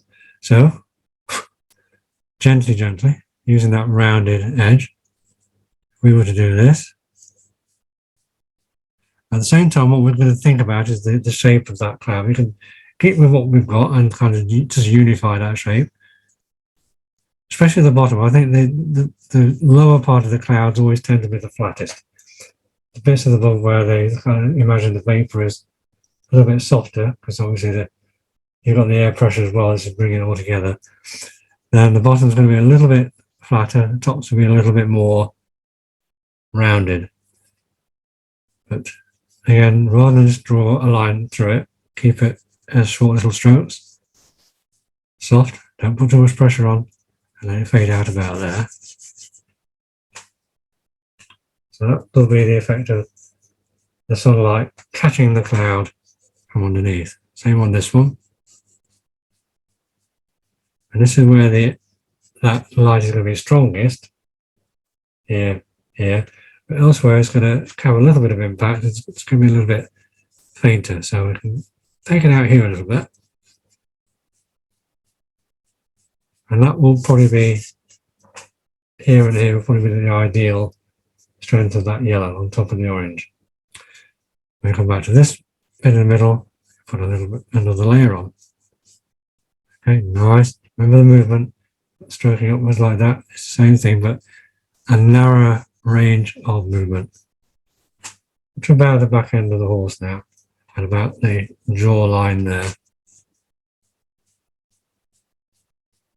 So another layer, tiny bit more pressure.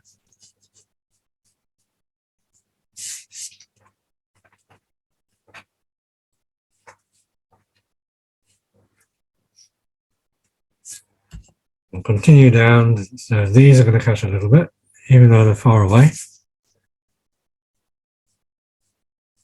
And if they're really thin clouds, of course, you can use a sharper bit of that rounded edge. Gently.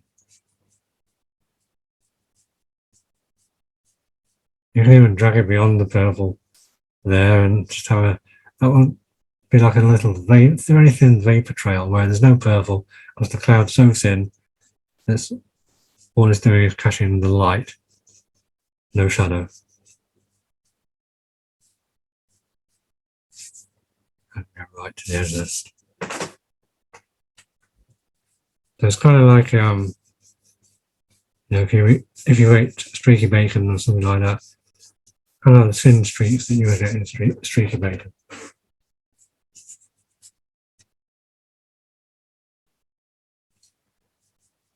And again, a little bit softer down here. And we will lift that orange with a bit of yellow ochre as well in between, but down to about there. Very, very gentle. And maybe this bit here.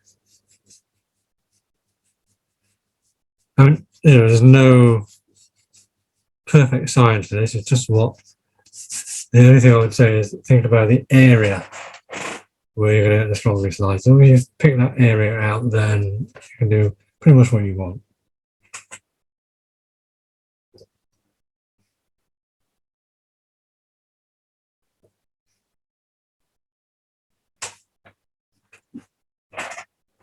So within that, what we can do then is switch to the side of the pastel and we can just lift the orange in between a little bit, the orange blank sky in between the clouds a little bit, but not too heavy. So make sure there's no dust hanging onto it.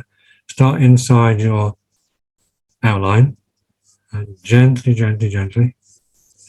A glaze is what we're after. It's kind of like a haze effect from that setting sun. You see what I mean? Put it out and lift it off really, really gently. And then even if you don't actually paint the setting sun in there, you know where it is because that really pale orange, intense light is showing you where it is. And maybe here as well. So just use the flat of the pastel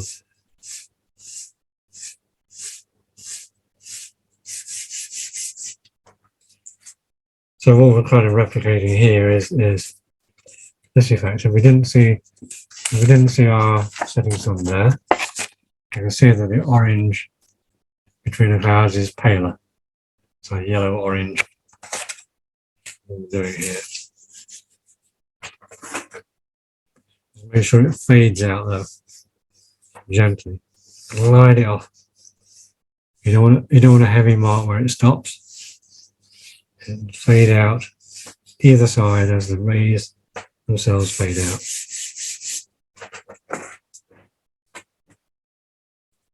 I'm so eagerly anticipating filling this silhouette out at the end because that will really make that sky look dramatic, even more dramatic. So patience.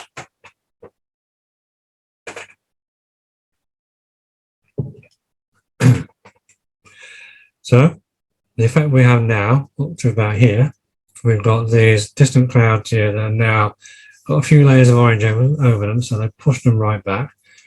No backlighting, no low lighting or anything like that from the sun because they're too far away. So on that side, these are a little bit closer, so they've got a little bit of low lighting on them from the sun's rays going from underneath. That whole area of sky there is brighter with the yellow because the setting sun's about here. We can take that up again now. We'll take it up to the bigger clouds.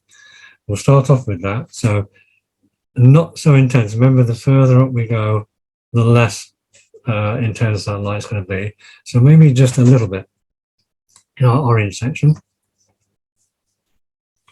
With each side, away each side of your cowboy there. Go through it a little bit if you want to.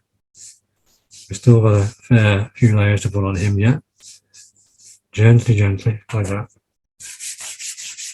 Maybe just here.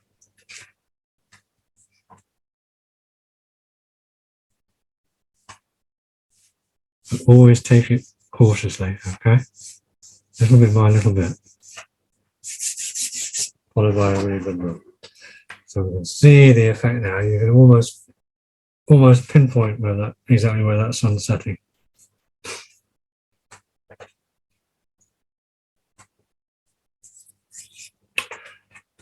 So next up, we'll have some modelling work to do on our big clouds. And this is where they really literally start to take shape.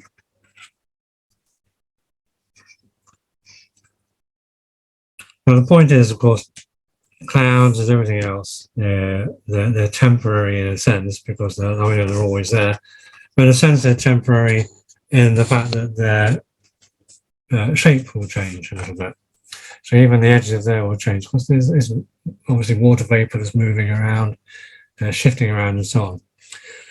So when we use something like this sort of base shape there, it's just a guide. But what things we're looking for is the kind of wiggling movement like that. It's almost back to the squiggles again. It's a kind of squiggly shape. Okay, it's not a flat shape, not flat at all. The closer you get to it, you can see how it moves about. You know, you've got a soft edge there. It's like imagine trying to do a highlight against a wall of cotton wool. It wouldn't be a hard shape like that. It'd be lots of little squiggly motions going on, and that's the same sort of thing we've got there.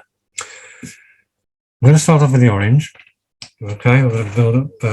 Obviously, we've got the orange bits there. We've got the brighter bits in the middle. So around here, it's going to be mostly orange. As we get towards the light source in the middle, that yellow on top of the orange, and maybe a little bit of white on top of that at the end, and so on. So looking for on our orange past a nice rounded corner. Most of these corners are fairly well rounded, but one that's reasonably well rounded. So you're after getting a soft, fluffy edge. No hard and fast rules on this, but what I would say is I'm going to start on this side here. Is kind of think about this back and forth motion again, even maybe like this, like a figure of eight kind of thing. So if I do something like that, it's kind of back and forward, but it's also going round and round like that. Okay, here and there. just do a kind of single line across and see how it works. And up and down, left and right. Just a single line to start with, then we can enhance that a little bit more. Again, that's your basic guide to that shape. The same here. Just keep an eye on your reference and use any of the shapes you like in there. They're your clouds at the end of the day, so you use what shapes you want. But if you get that jerky motion, sort of going slightly up, slightly down, slightly left and right, this kind of motion, then you're going to get a nice wiggly shape to it. Don't press too hard.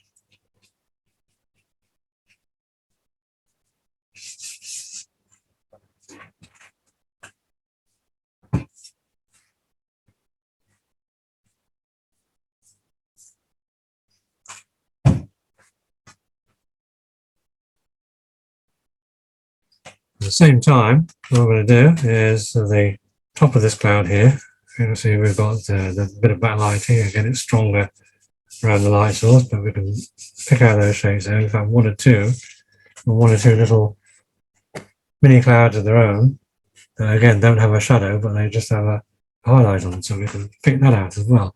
So in between those, if we want to, we can pop a little bit of the yellow over the top later, pop a couple of little floating ones there, should we want to. You don't have to in that empty bit of sky. I know, obviously, at this point, this is the top of the cloud, by the way. Again, we're going to try and get this sort of wiggly shape, that effect. At this point, the orange is quite strong, obviously. It's a very intense orange, this. But don't worry about that, because what will happen is we'll subdue it, especially with our yellow ochre. But it needs that kind of strength behind it. This is the top of that cloud, goes through there.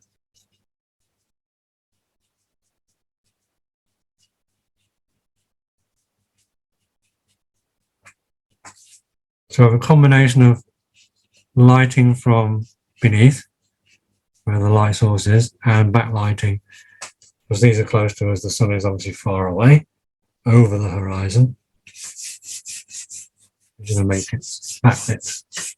That's what you need to do, is remember where your light source is, in this case the sun, of course.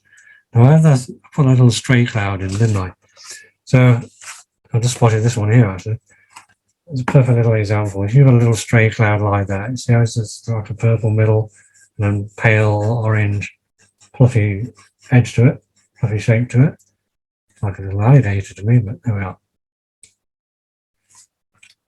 So this would be perfect for this little stray mistake cloud that happened to some fingerprint. So just select that like that. So low lit and backlit. Same with this one. Again, I'm only using the reference as a kind of idea to get an idea of the fluffy outline of it. Sometimes it's a little bit thicker, sometimes a bit thinner. Usually thicker, low light and backlight, roughly where your light source is. So vary the width as well. Maybe a bit thinner going away like that. And again, on the top, thinner around the edge, thicker towards our light source. That's some of these little rises coming up here. Let's put a few of those in as well.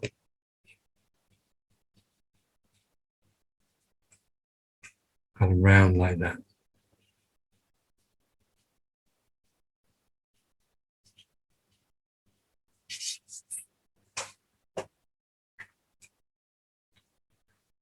And this stray one up in the corner there, so I'll give him a bit of low lighting.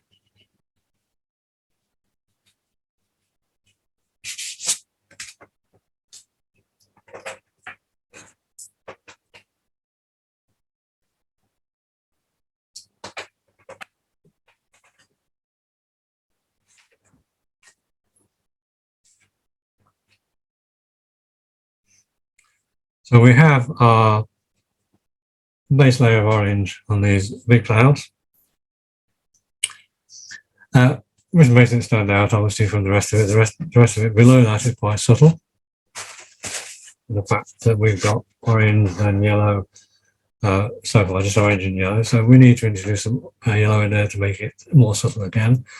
And each time you do it, what you're doing is refining the shape, be it a fairy edge, be it a flat outline or whatever it is, or a cloud. You're refining the shape a little bit. So I'm going back to my slightly rounded edge on the yellow ochre. And again, you can think of it as almost like a fan, like that. Think of your light source here. Maybe the rays are going up like that. Okay, so that will give you an idea, roughly, where to make your orange backlights and orange lowlights a little bit paler. And have it fade out into orange around the edges.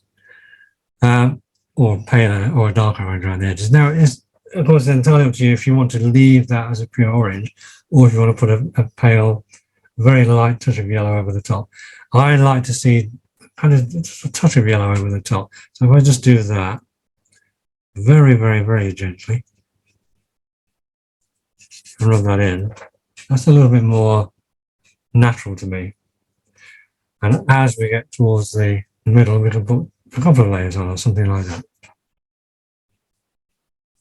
So first of all, rounded corner, make sure it's a rounded corner, there we are. It's going to get be softer and fluffier if you use a rounded corner. Probably more or less the shape I've got. Give it a good rub. Same from this side. Kind of flatter along the bottom, but still has a little bit of shape.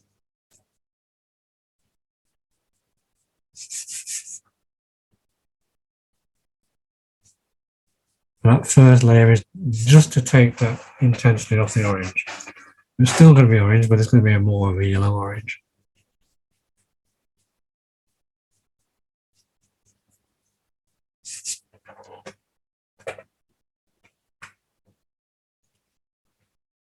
Same on the top. So just follow what you've done already with the orange. So just to make it a pale version of that. Nice and light, nice and gentle. I think if you have a gentle attitude towards painting clouds, especially with pastel on galore, and your movement will be gentler, and your finished effect will be softer.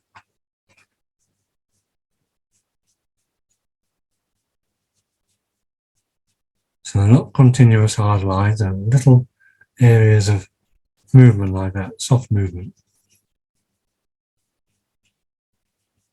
The softer you are, your touch with the pastels, the softer the clouds will look.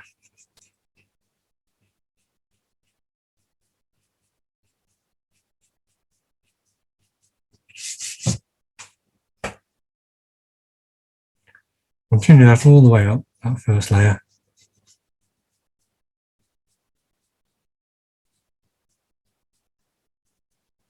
Of course, you don't have to exactly follow your orange. Just to get some bright spots of orange peep through here and there, that's fine. You know, we're not looking to exactly cover every mark you made with the orange before.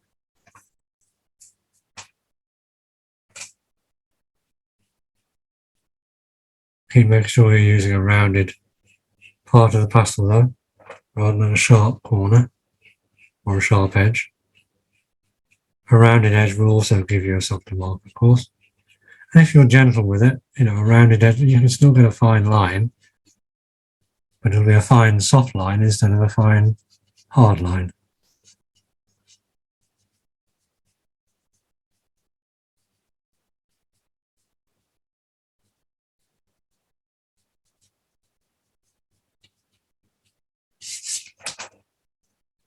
It really enhances the purple with the grey showing through it as well.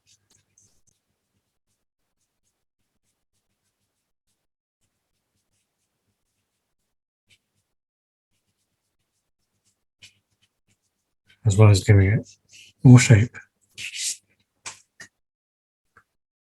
Last one.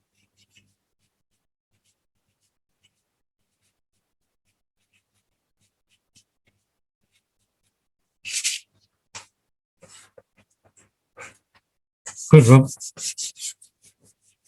Push that intensity of the yellow down a little bit. So we've now got the really pale orange, low lighting and black lighting.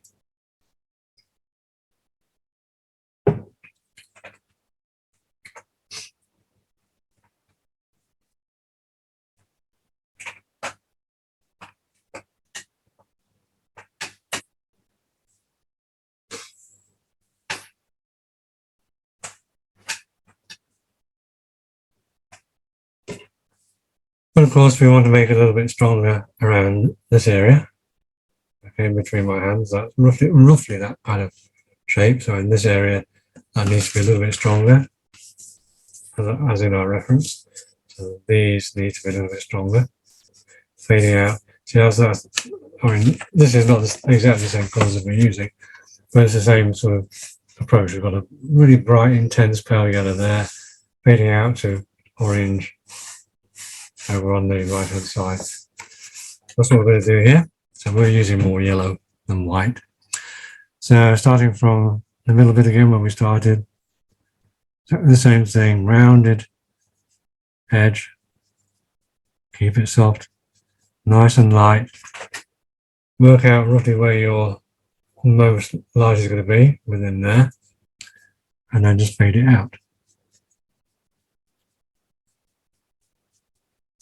And then maybe back to here and just put a little bit more in again. So it's maybe about, in this one, 3 light layers of yellow over that orange.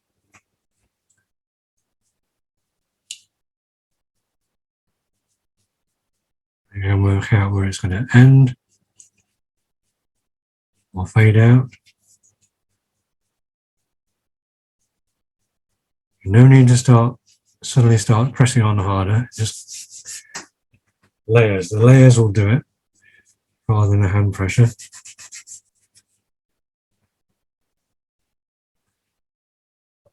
Same with your backlighting. Think about the shapes you're making. These are kind of more swirly shapes, if you like, swirly, curly squiggles, and somewhat flatter shapes underneath.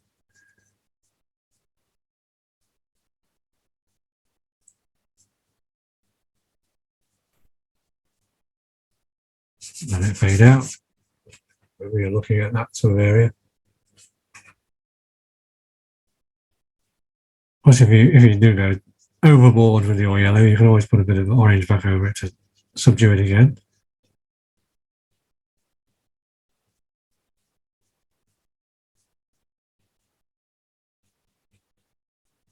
Try to keep it nice and squiggly, like this kind of thing. Even if you're working with soft pressure, light touch, you can still do swirls and squiggles. It'll be nice, soft, fluffy swirls and squiggles.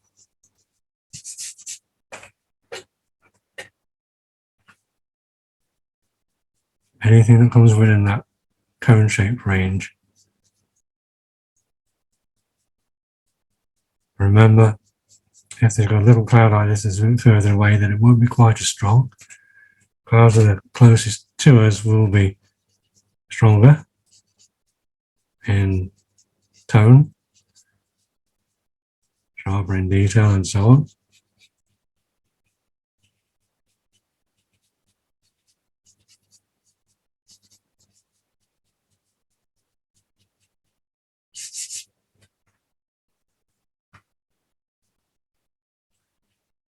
Top squiggly bits again.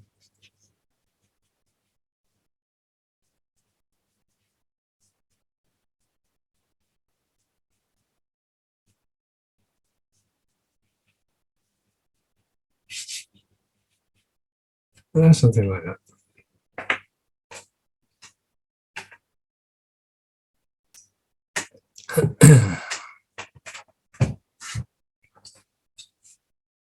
What we'll do, we will be using a little bit of white at the end, but we'll leave it till the end, and just once we've got our silhouette, we can reassess the values in the sky and decide where we want to tweak a little bit. As always, I always say, if you aim to work to 80-90% of your background at this stage before you put in your foreground elements. That should be enough. Any tweaking you do, because the sky will visually change bit by bit as this gets stronger and the foreground gets developed as well. And then we can see where it needs to be tweaking, dark and light.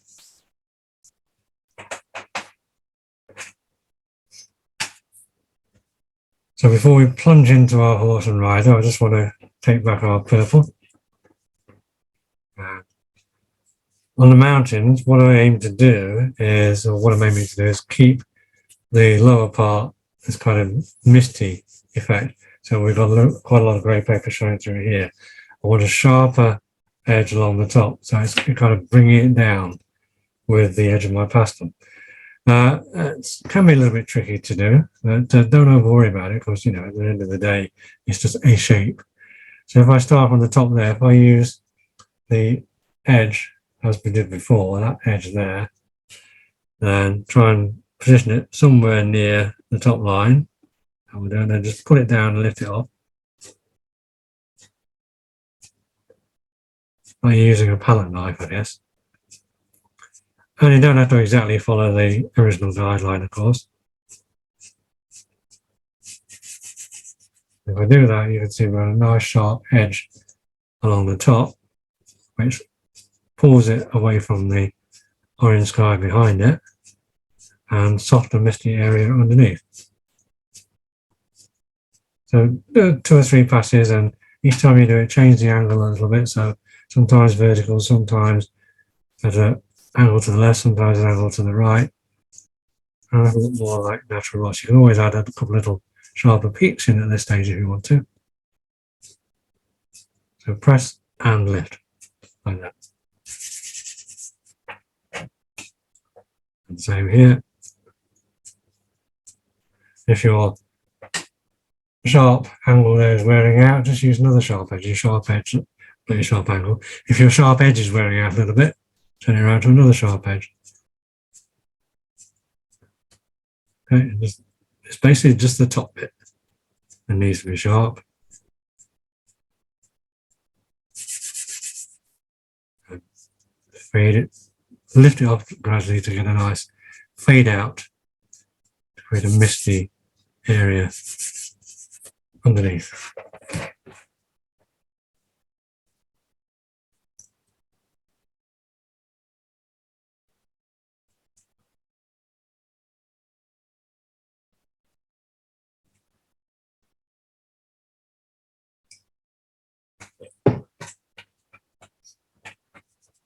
Good rub as always.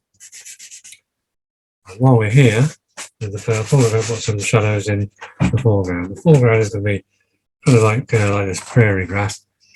But obviously, distant grasses are not going to show anything like this. What we're going to do is have areas of shadow below these mountains. So I'm going to take the purple pastels again, similar to what we did with these thin clouds here, running horizontal. Okay, that kind of motion.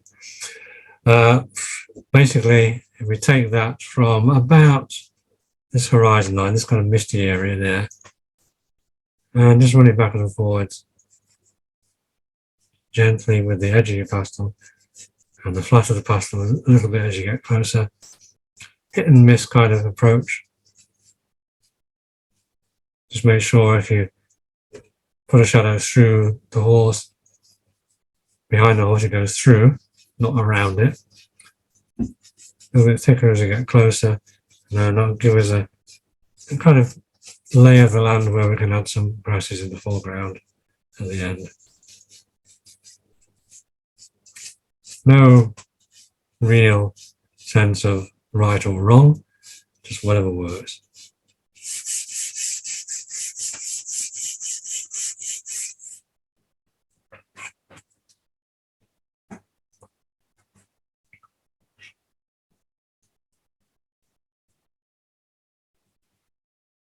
We'll do a similar kind of approach with our orange pastel, this time around this area.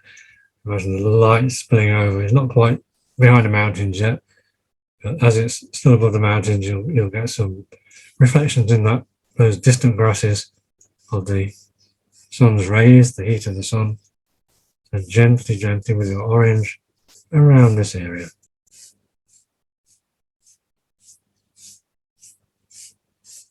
Area of the sun. It's like if you think about reflections of the moon in water in a lake or something like that.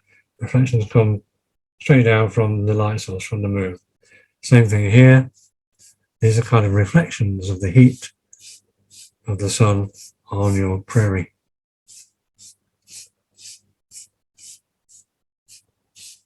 Don't worry about the edge of your horse. That obviously this is still kind of background. So what would the horse's legs will go in front of that.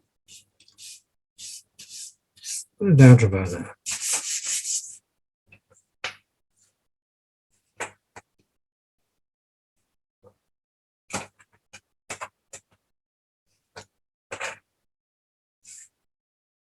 So last, we're going to have a little bit of fun with our silhouette.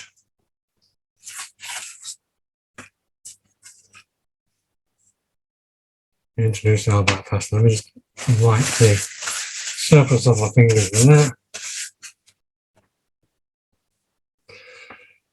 So, brand new stick of half stick of black pastel. Sharp corners are great for ultra fine detail. If you want to put the ranges and things like that. Not necessarily the best for the overall outline. I think just a slightly rounded corner is going to work a little bit better. It's like, if you imagine this as a painting, it's like we've painted all of this with half-inch brushes, maybe number 6 round brushes, things like that, and all of a sudden we're doing the outline, we think, oh, hang on, I'll get my 0-0 brush out and start painting that very carefully. Yeah, it would work, but it might look a little bit contrived, almost like you cut it out of a piece of paper and stuck it on the top. So I think a slightly rounded corner is going to work better. So I'm going to take off, round around like that, to take off a little bit of an edge off one of the corners, gently, so you don't want to break it. So with that rounded corner, and I'm going to start around here, in the back end. We'll leave the detail in the hat and everything till last. So gently, it gives me a much more sort of, almost like a number 3 round brush or something like that. Okay, start to get the outline.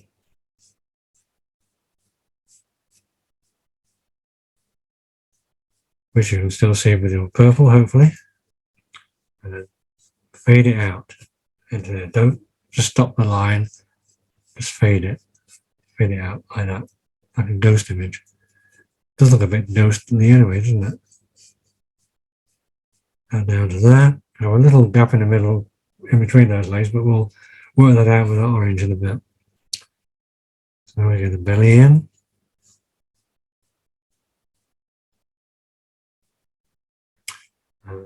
This strap.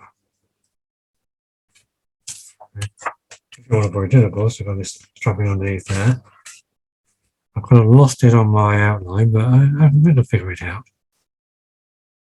It's not a difficult shape to do. We've got a strap going down there, flat across the bottom, and another bit of the strap there. It's the same strap, but where it turns flat, like that.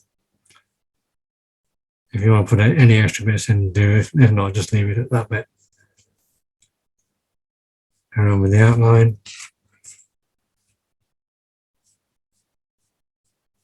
Remember, still nice and gentle.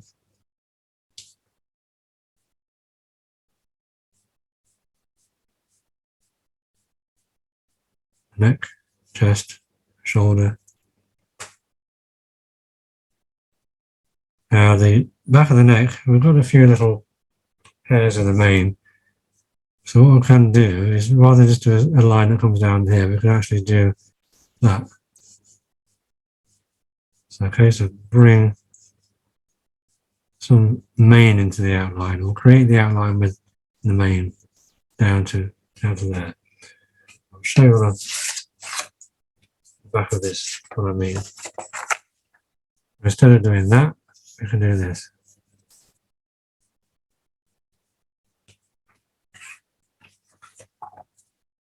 gives a much softer effect. Also, it helps to suggest the hairs of the mane. And it's all about suggestion, of course. The ears, we've got a little slight backward tilt on the edge. Around at the base, we want to create that kind of leaf shape.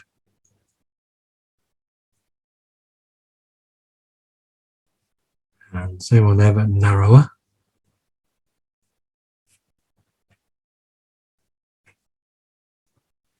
If you want to put a little bit of a forelock in there, let's try a sharper corner. You can do, add character. And then down to the nose. Of course, it's a very specific shape. So we want to get the shape as well as we can.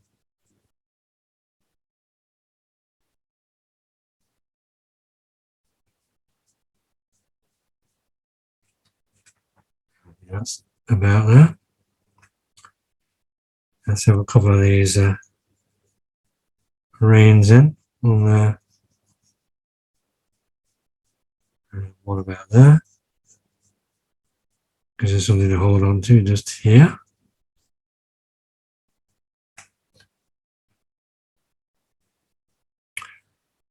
Same with our cowboy. And keep an eye on your reference. You can make it a little bit sharper in certain areas, where you've got finer detail. I'm not talking about the back here. I'm talking about the hands, the face. Definitely use a sharp corner for that, but don't press on any harder.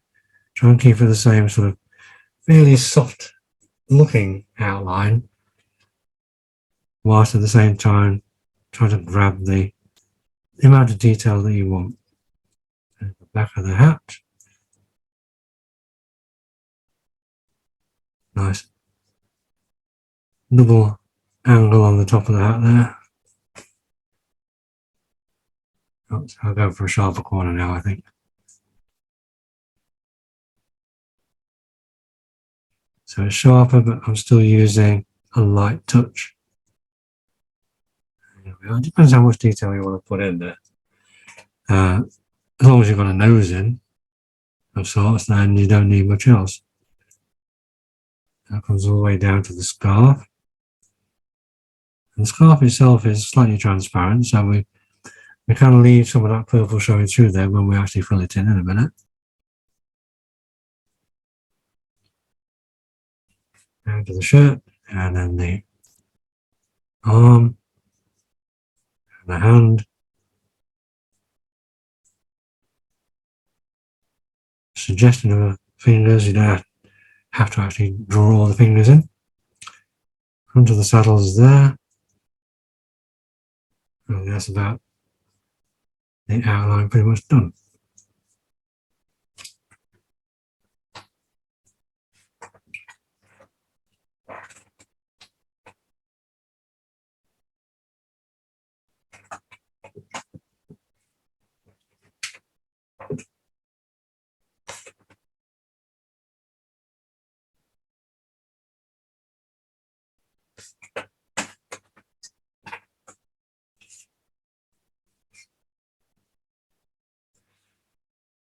Well, when I said the outline is pretty much done, of course, what I meant is the basic outline itself is done. We will enhance it furthermore with backlighting, of course.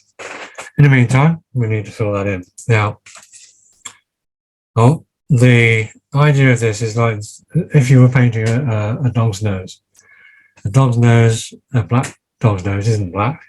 It has cool tones underneath. So the best way to paint a black dog's nose is to put something like a Prussian blue down first, and then a few glazes of black over the top. So some of that blue, not all of it, but some of it will show through, especially where it's highlighted. And that's what gives it depth. Now we've already got the purple base coat in here. So the idea is if we put some black over the top of that, some of that purple will still show through, giving us a bit more depth. I'm not convinced that this is enough. Okay, so what I'm going to do is within that outline now, it doesn't have to cover all of it. I'm going to go back and put another layer of purple in there. Start off with the bigger areas. And it's not a requirement that you follow the sort of underlying form, but it never hurts. I'm not going to say it helps, but it will never hurt. So we want a little bit more intensity, almost the same, well, it's probably about the same as the clouds, that intensity. Remember, the horse and rider are closest to us of all. So in terms of tone and colour, and certainly detail, they need to be the strongest. I would say purple wise match those two tones. And of course the black over the top of that will bring them even closer. You don't have to go right to the very edge, but as close as you can.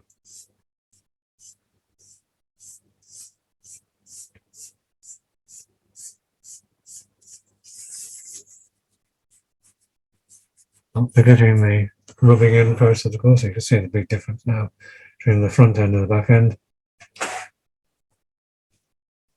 It's a lot more colour. And of course this helps if you're being like me, if you've got a lot of orange through your horse's backside or elsewhere, then this helps to push it away again and bring it back to that purple shadow colour. Might even pop a little bit on that strap.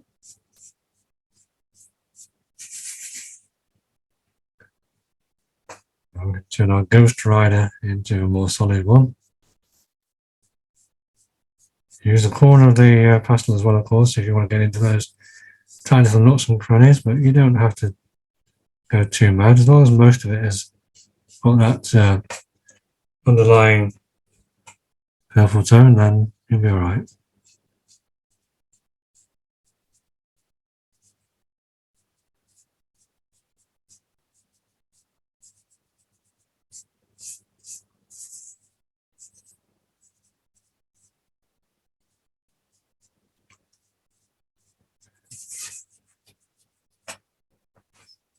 So looking a little bit stronger now.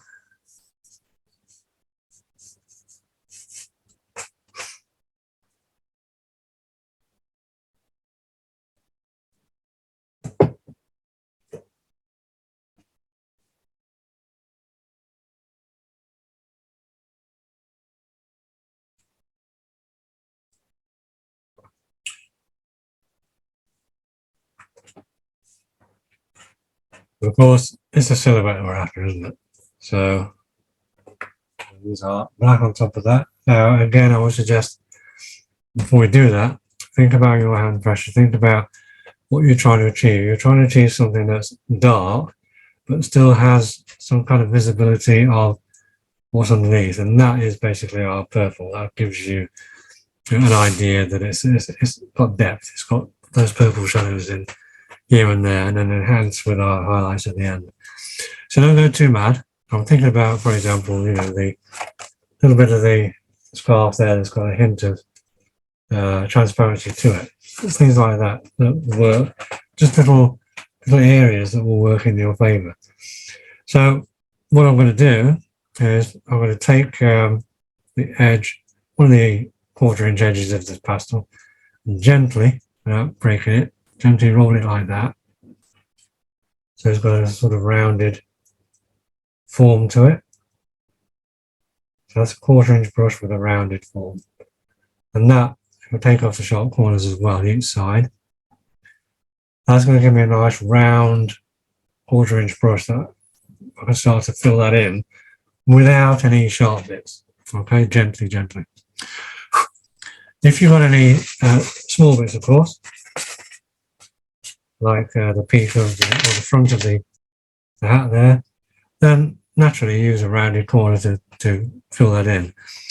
But what I want to do is do a really fairly light layer first with a fair amount of purple showing through. What we need to have is control. If we go too mad and it ends up being too flat, too black, we've got to retrace our steps quite a lot and start putting colour back in again, all sorts of stuff we don't really want to do.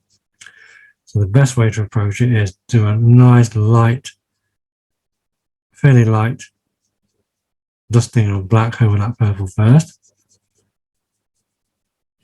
Okay, so we can see it's obviously a silhouette. There's a lot of purple showing through. I still want it to be a little bit darker than that, so probably 2 layers are going to work for me. So little things like this, like that scarf, to show a bit of transparency, just go over that very, very, very gently indeed. And then when you go around that, you know, it won't be, maybe people won't notice it, but maybe somebody will notice it and say, oh, look, you can see the light shining through that bit of the scarf. How clever are they?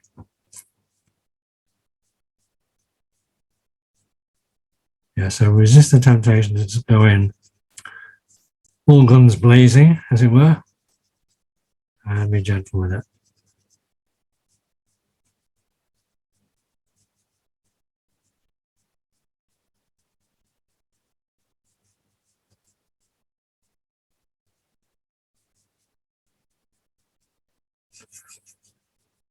Well, just give it a good roll rub on the way down, lean back and squint at it, see how it's developing. Already it's looking strong, because obviously it's the darkest we've got in the picture so far. So it goes to show that you're not going to need that to be completely covered in heavy black pastel for it to work. It already works now, even though we want to make it a little bit darker.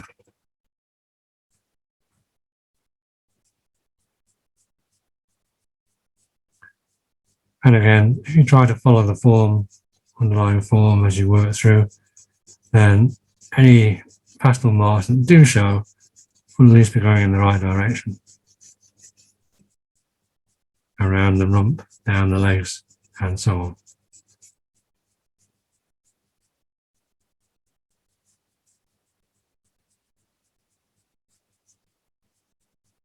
So I'm putting a very light pressure on at this stage. I don't want it to be too thick, too heavy. And if you're using a light pressure, what you'll find, you'll get a more even, even though it's still got texture in it, you'll get a more even fill than pressing down too high. Again, let it fade out here. Just gently let your pastel off the paper. Rub. And the rubbing itself will help to bring some of those particles, loose particles, to help fill in the bits in between. And it's the second pass that we do that will sharpen up the edges where needed. We don't need to worry about the sharp edges at the minute on the first pass.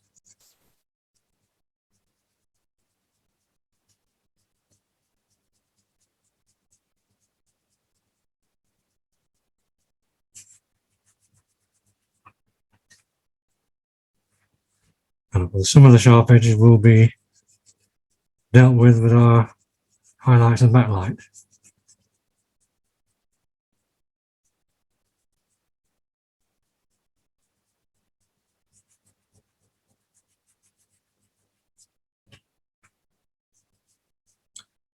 And I may remind you as well that it's at the end of the day, what you're producing here is a pastel painting.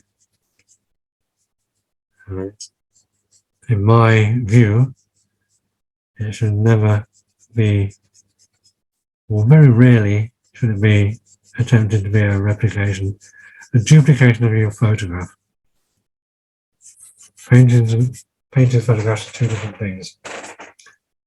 Yes, it can be realistic looking, almost photographic looking if you want, but at the end of the day, painting often sets or shows more of an atmosphere, more of a mood than a photograph can.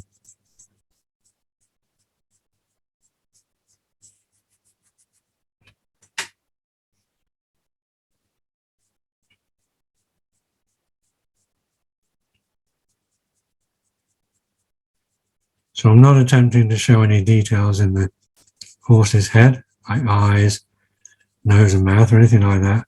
But just by kind of following the contours underneath, things like that will be suggested subliminally. And again, the viewer will look at the silhouette, and often they'll see things that aren't there. They'll see the eye, they'll see the features in the face, and so on that aren't even there.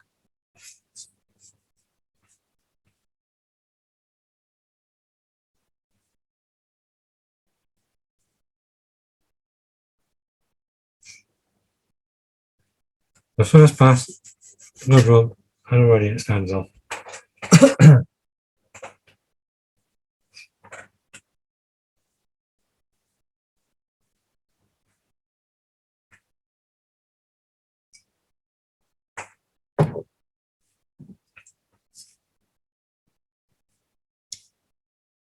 The second time round, use the appropriate corner, be it rounded or be it sharp. And then what we do is we start to pick out details like the hat. And what you do is you draw a little line, or you sketch a line rather than draw it. It's not a matter of going like this and around, it's more a matter of doing this to create your outline, your edge. So it's not too sharp, but it's precise. There's a big difference between a fine line, precise line, and then a sort of soft line that is still precise. Okay, it still gives you the shape you want, but it's a little bit softer than if you did it with a pen, which would be a very fine line. And then what we do, so I'm using a rounded corner having said that, what I'm going to do then is pull back from that line as I fill it in. So the line doesn't stand on its own. It starts as a framework. So it's this.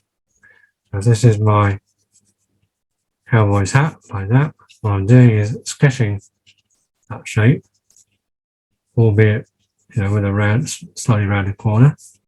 And then what I'm doing is pulling it back from that line. So it's not a line, it's an edge. That same thing there on the front part of the hat, and pull it back.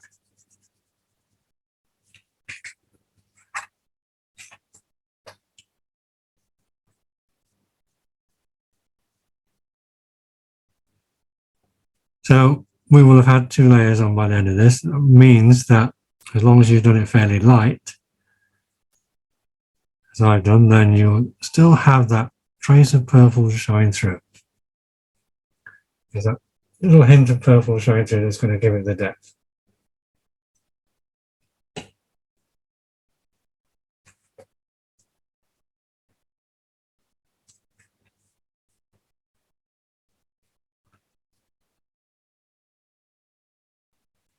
But having said that, there's still the idea that it's a silhouette.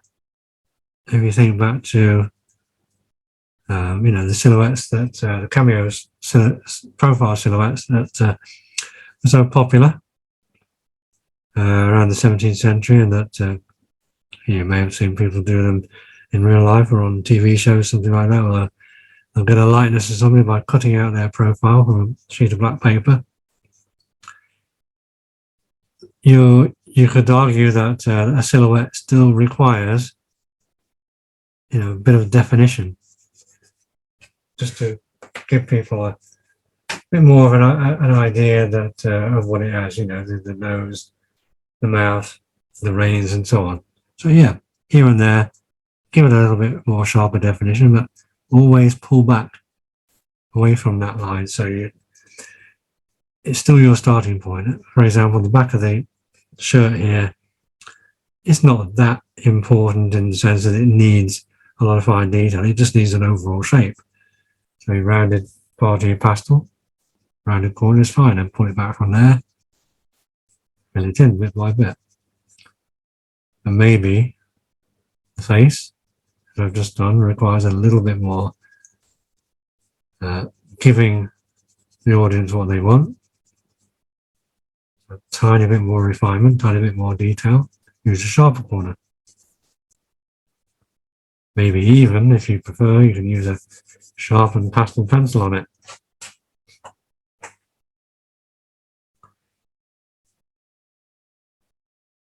Like here, for example, I want to see a little bit of detail around this left-hand side would match the face. I want to see the shape of the hand encased in a big leather glove. Maybe a finger sticking out there. So it's not a case, I'm not pressing on any harder, I'm just using a sharper corner to get that little bit extra detail.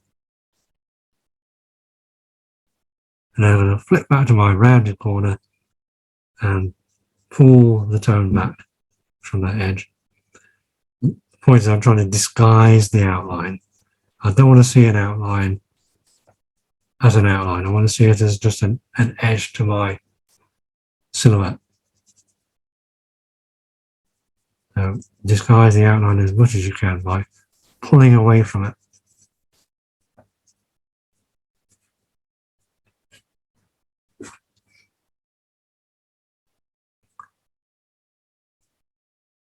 I'm still got a transparent bit of scarf there. It just wants a little bit more on the edge, I think.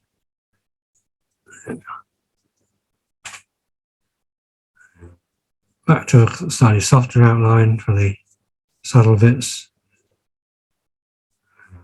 around the horse.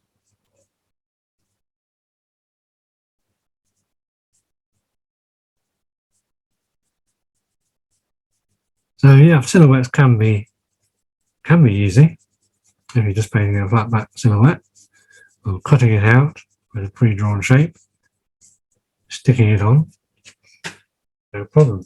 If you want to make it, look slightly more realistic, slightly more real rather than just a cutout, then it needs a little bit more, tiny bit more thought, slightly more careful approach. So the Cowboy's done now, apart from the highlight, not the highlight here and there. Certainly plenty strong enough for this painting.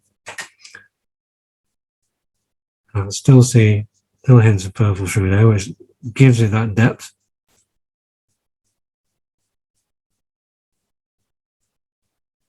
Again, around the ears, the mane, the forelock, I'm using a sharper corner.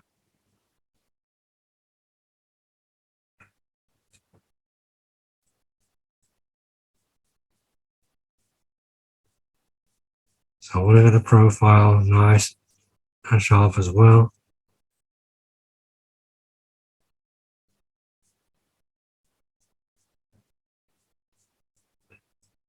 And pull back.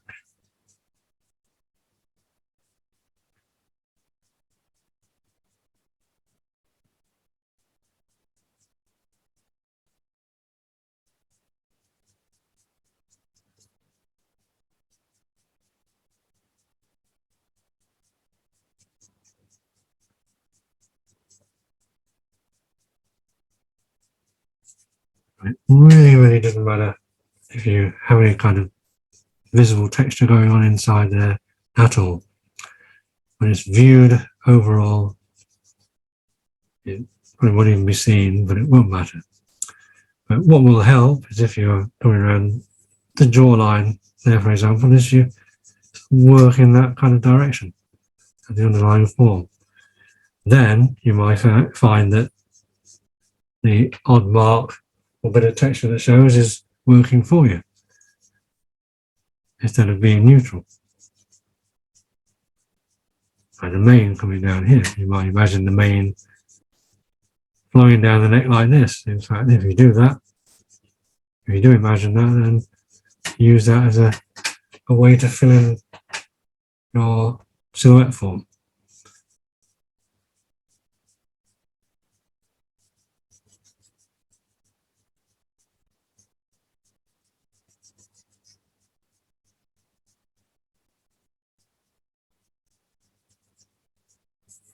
Just do the reins while I'm here.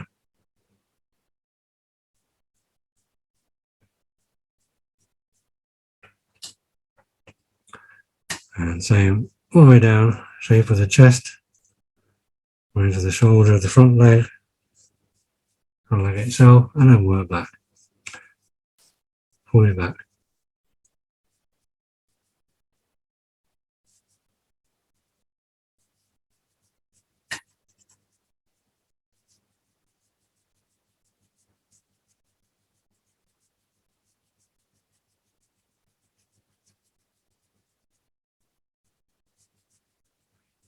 Also remember that even though this isn't totally black, it's got a fair bit of purple showing through it.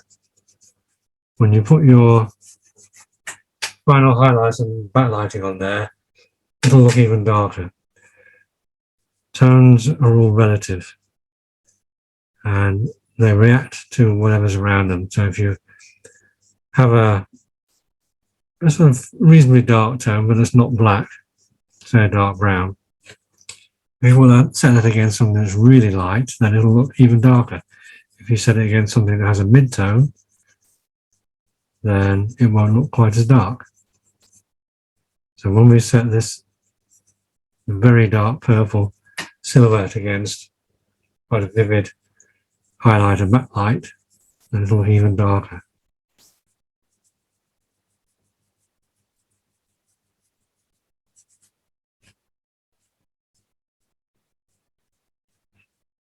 So working the outline down to here and then pulling back. Work back from the outline to fill it in.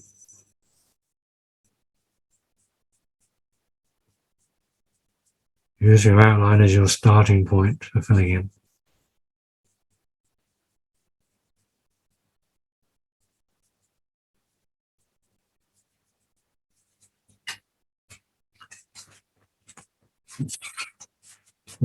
Trust me to pick up a piece of paper with a load of pencil shavings in it. There we go. I'll wipe off my surface black.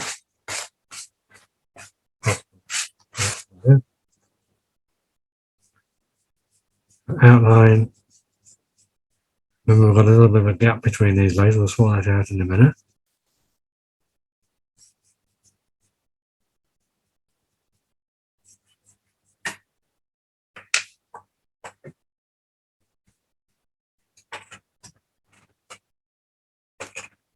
So that's dark wise, that's probably intense enough for me.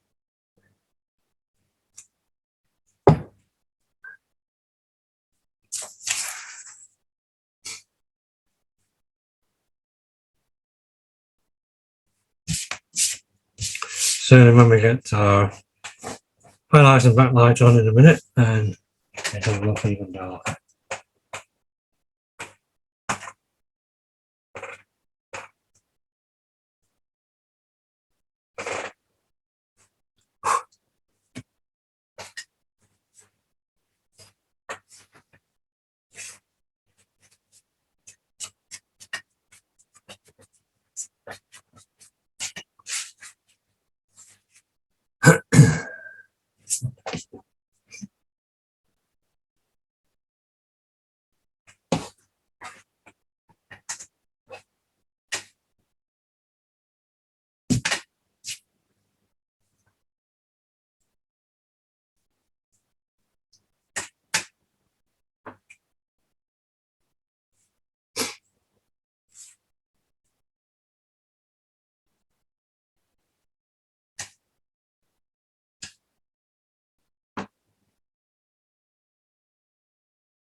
So just give you a minute to catch up with that.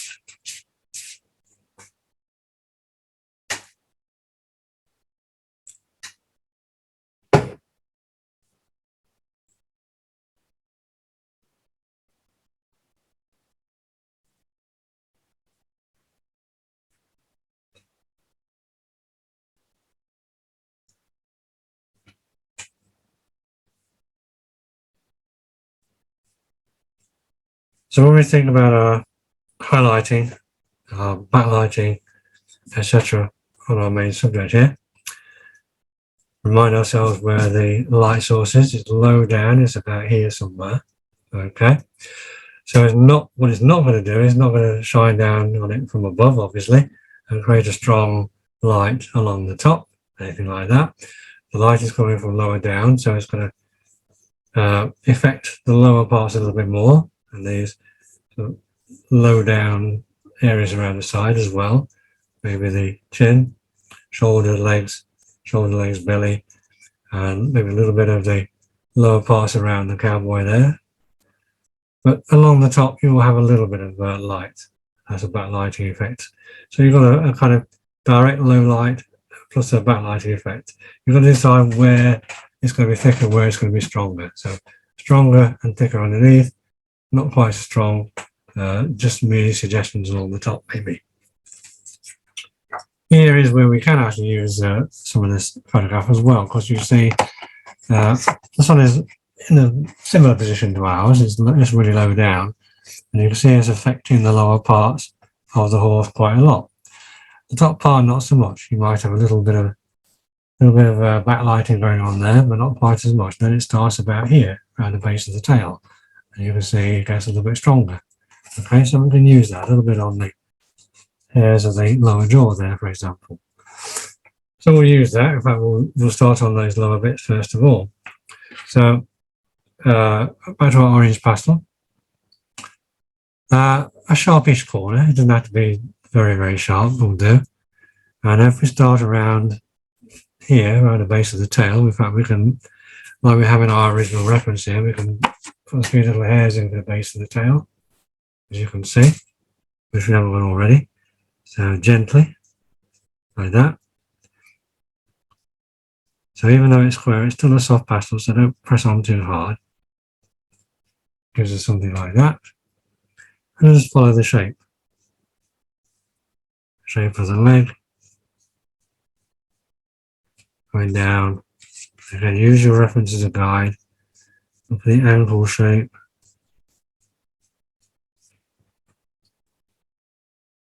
Maybe a little bit thicker around here. And fade it out into this. In a minute, it's a misty area, but it will be a grassy area when we're finished. The front of the leg, same. Remember, don't just draw the line, but sketch it.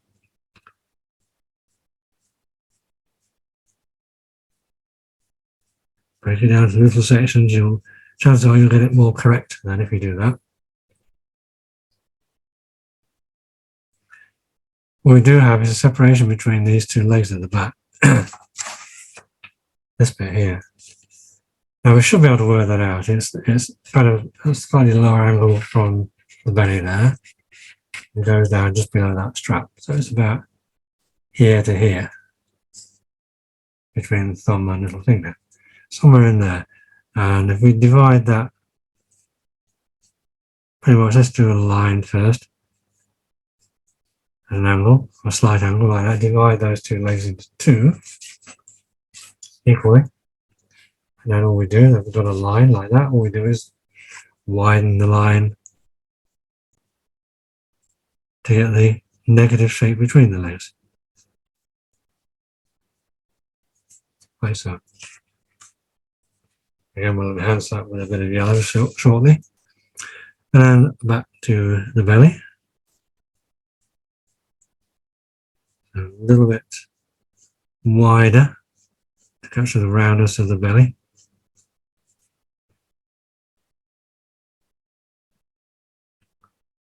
And follow through between that, underneath that strap, down towards the front legs. If you want to, you can put a little bit on, just a tiny bit on the edge of that strap. I hadn't thought about that before, but yeah, why not? Just a little tiny bit like that. It would obviously catch a bit of light as well.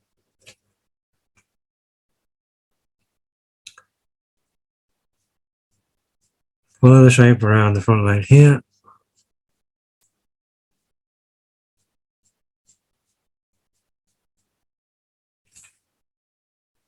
And then from maybe the lower part of the chest, or the whole chest, why not? Again, down the side of the leg, and fade out. As before with the clouds, that will be our base colour for the highlight. Let's do a little bit underneath the neck itself, and the lower jaw, maybe the chin.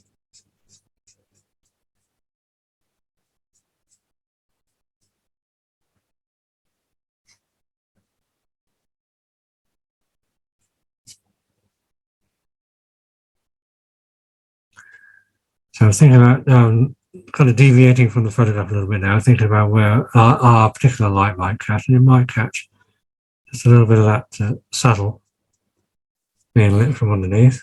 It might just catch a little bit of there as well, maybe a little bit of that forelock.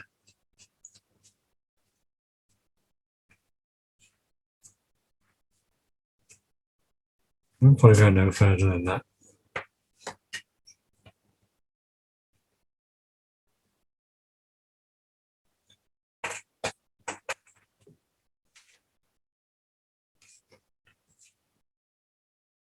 Of course, we know that our sun is behind here somewhere, and it's still got a little bit of yellow to it, plus that's reflected in the clouds as well. So it means we need to put a little bit of yellow on top of our orange here and there. So I'm going to, again, start lower down, as in the reference picture there, about here, just using a sharp edge of my yellow ochre, gently. So just below the base of the tail. Just to make it stand out a little bit more, maybe that little space between the legs.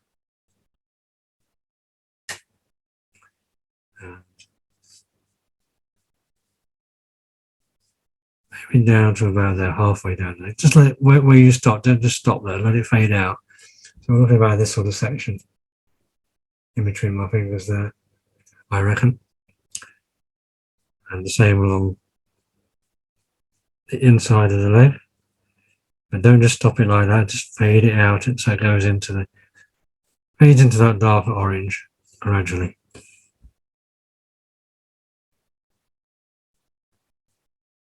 The belly there is catching a lot of light, so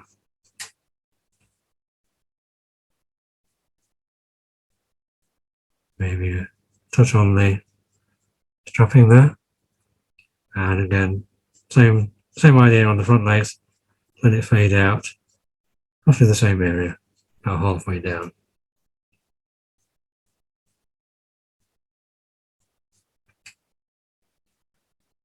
What I don't want to do is don't want a uniform light all the way round. So little variations in that light in terms of the orange and the yellow work a lot better than just doing a uniform one all the way around. So I'll keep those yellow bits to these lower areas.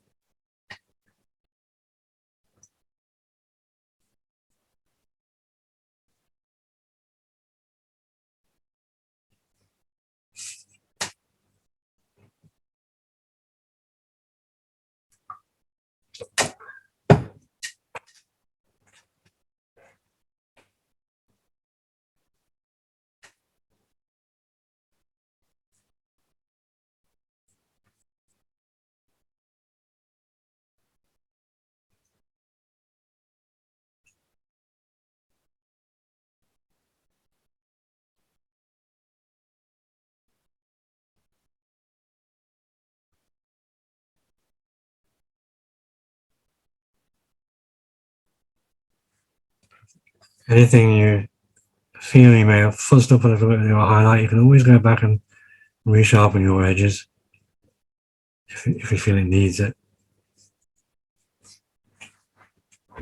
But I like the idea of keeping it kind of painterly.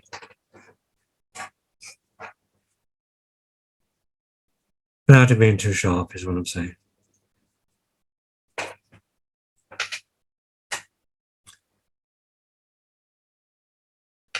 Which will, in a minute, bring us on to our final section, the foreground. Unless we want our horse to be like he's standing in a misty swamp, which of course probably wouldn't exist on the prairies there. So what we'll do is add some, we'll probably have him standing on a bit of a mound, grassy mound like that, and have some grasses growing on that mound that are going to catch the light as well. Let's prepare the ground for that.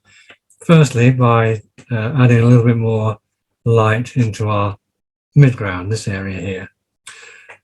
So we have this suggestion that we made earlier on, this kind of map that we made of where the light is going to catch our prairie. So if we go back and revisit that, just make the area a little bit stronger around the middle, as we did with the sky, with the orange, so that we're filling in a bit more of the grey paper now.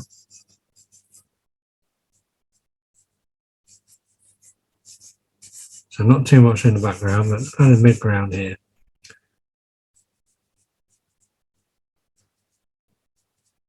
Indeed, around this area between the legs, I think I'm going to go quite overboard.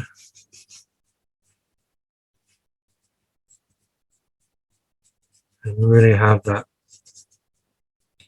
bit of prairie in the foreground catching fire, or seeming to be catching fire. So this is a background to our grassy area, essentially.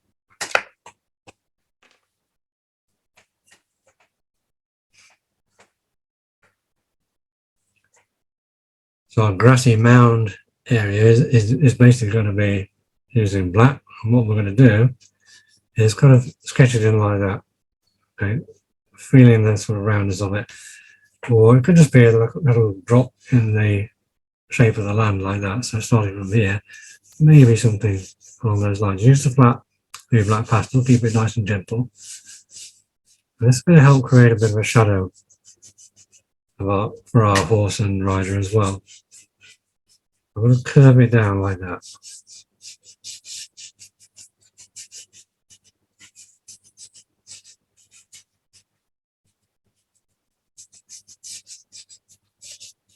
And let it fade out. So 3, maybe 4 light passes. So all it's going to be is a shadowy backdrop to the grasses we're going to put on in a minute. And give us a shadow form, overall shadow form.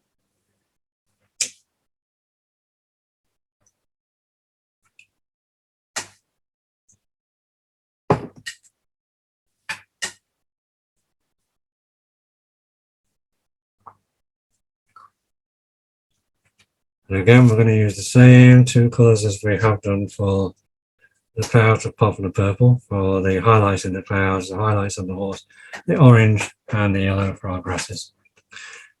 And quite simply, if we start over here, we've got our sort of parameters again, where the lights are going to catch more.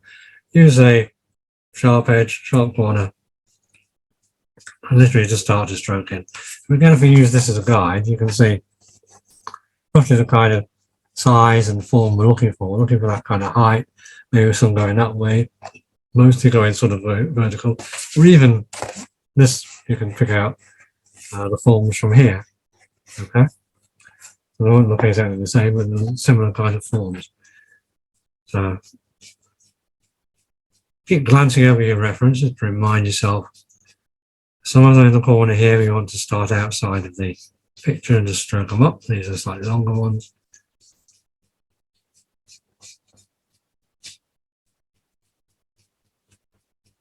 Over the shadow area here. Now where we get to this really light bit in this section, just press on a tiny bit harder, not necessarily thicker, still use a sharp corner, but slightly harder to get a more intense light. That sunlight, that setting sun is catching the grasses in this area a little bit more. Same effect as we had with the clouds, of course. As the light catching a little bit more, they're going to be stronger. And again, in the foreground, just put 1 or 2 from outside of the paper. Give them a little stroke from the base upwards.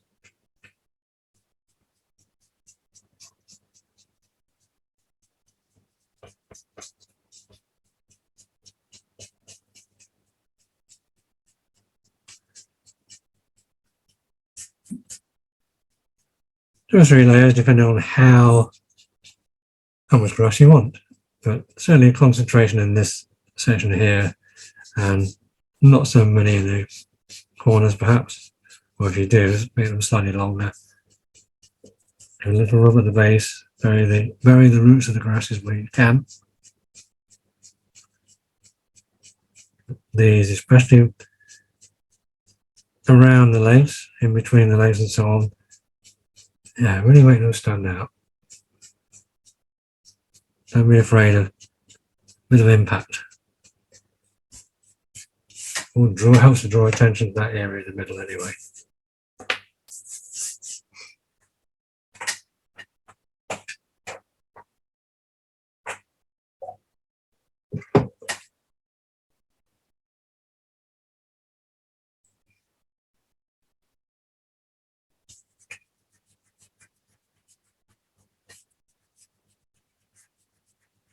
Your shadow areas like this, give them a really good rub. Push the tone back, push the detail back. Of course, we put one or two final highlights in with our yellow. Again, basically around this midsection, mostly, but you can have one or two out on the periphery a little bit. Use a sharp edge.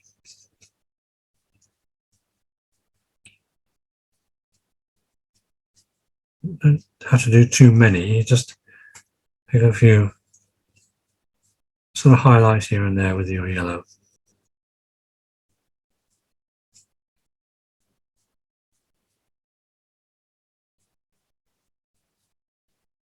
And again, really go to town on trying to bury those roots.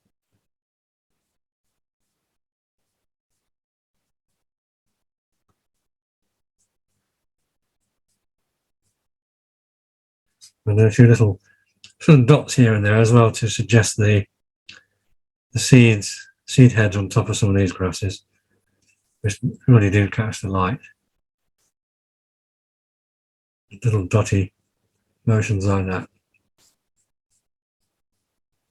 backwards and forwards, and one or two sharp lines as well, but don't go overboard on the sharp lines.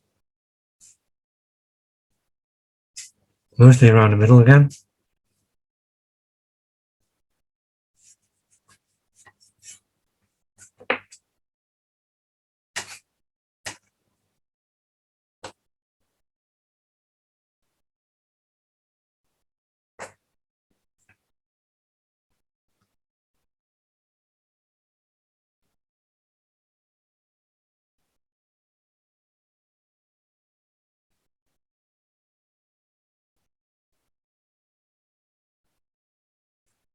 I just extend a little bit of that orange out on the right hand side, not so much on the left, that's our cooler side on the left.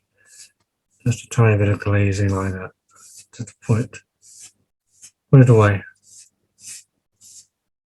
following the shape of that mound. But anything you think will enhance it a little bit, that's fine.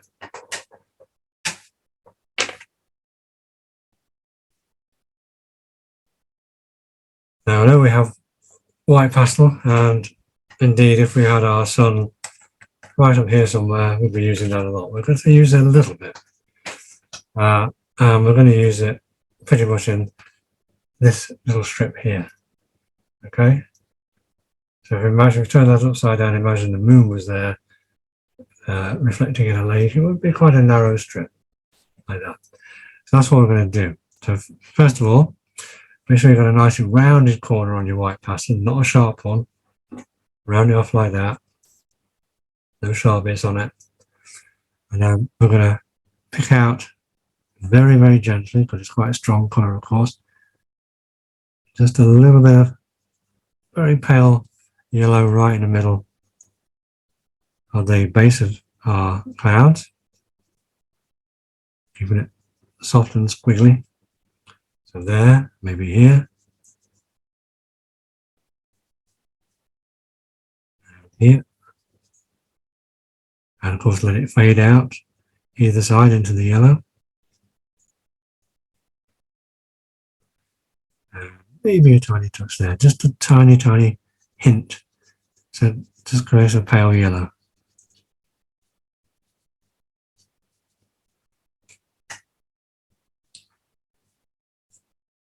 It's a small thing, but it can make a big difference as well. And similarly down here, just a little drop on the very edge of that highlight on the belly, like backlight on the belly.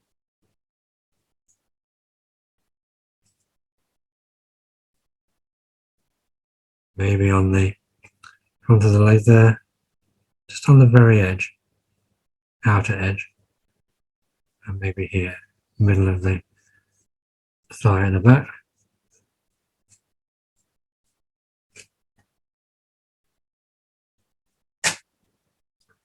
And finally, maybe one or two of these yellow seed heads that we've put in. And we'll just have a tiny drop of white on those as well in this midsection. Just give them an extra bit of sparkle. And that will visually draw all the attention towards this middle area.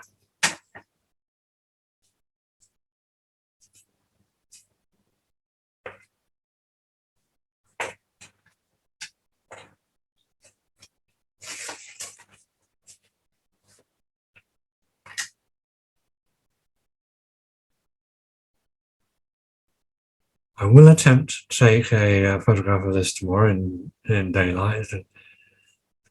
I don't think there's any point in doing it under the artificial light at all because it never quite looks the same. So I'll try and get an accurate colour photograph for you tomorrow and send it to you either via messenger or email. I know who's who by now.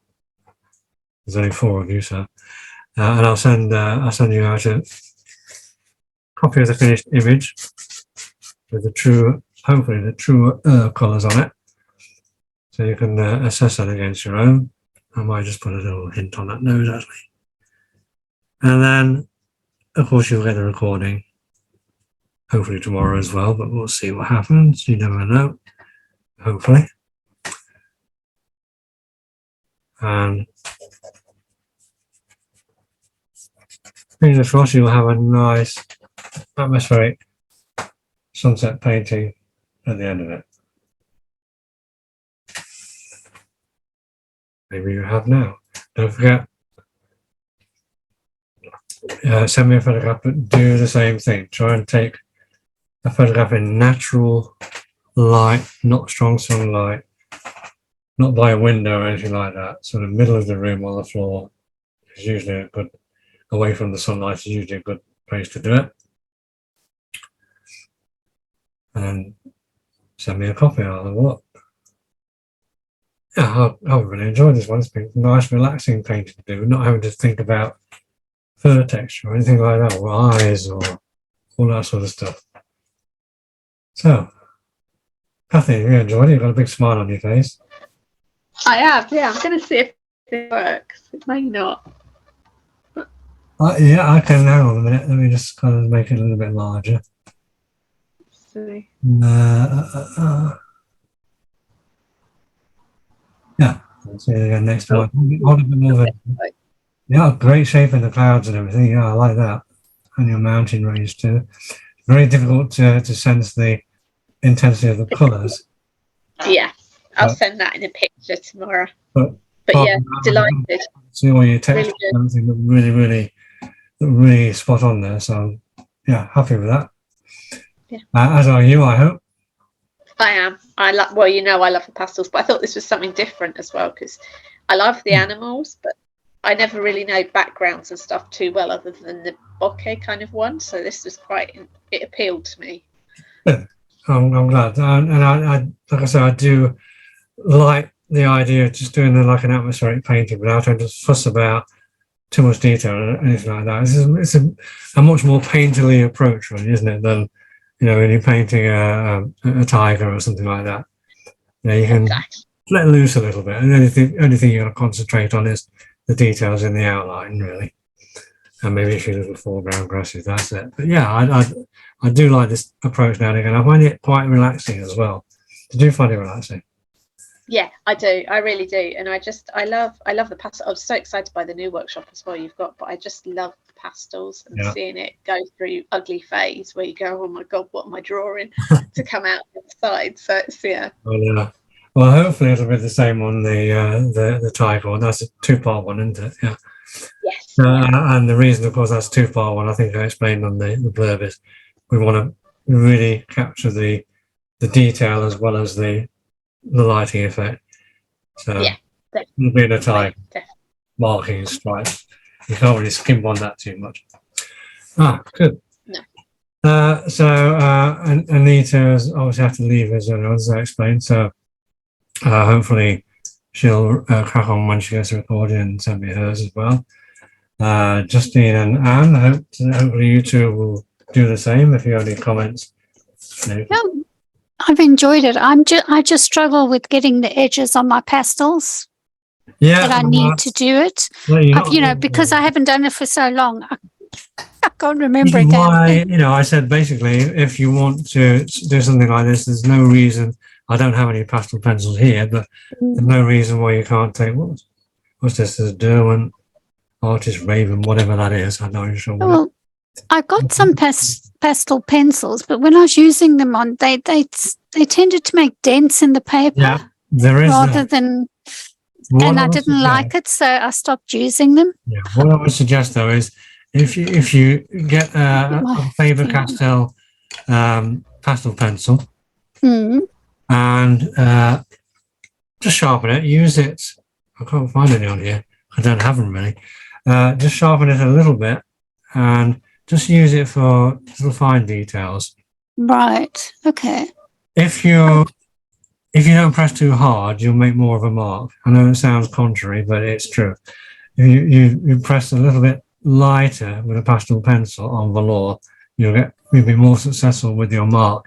If you press too hard, all you do is, like you said, you'll make an indentation. Yeah, I just made dents.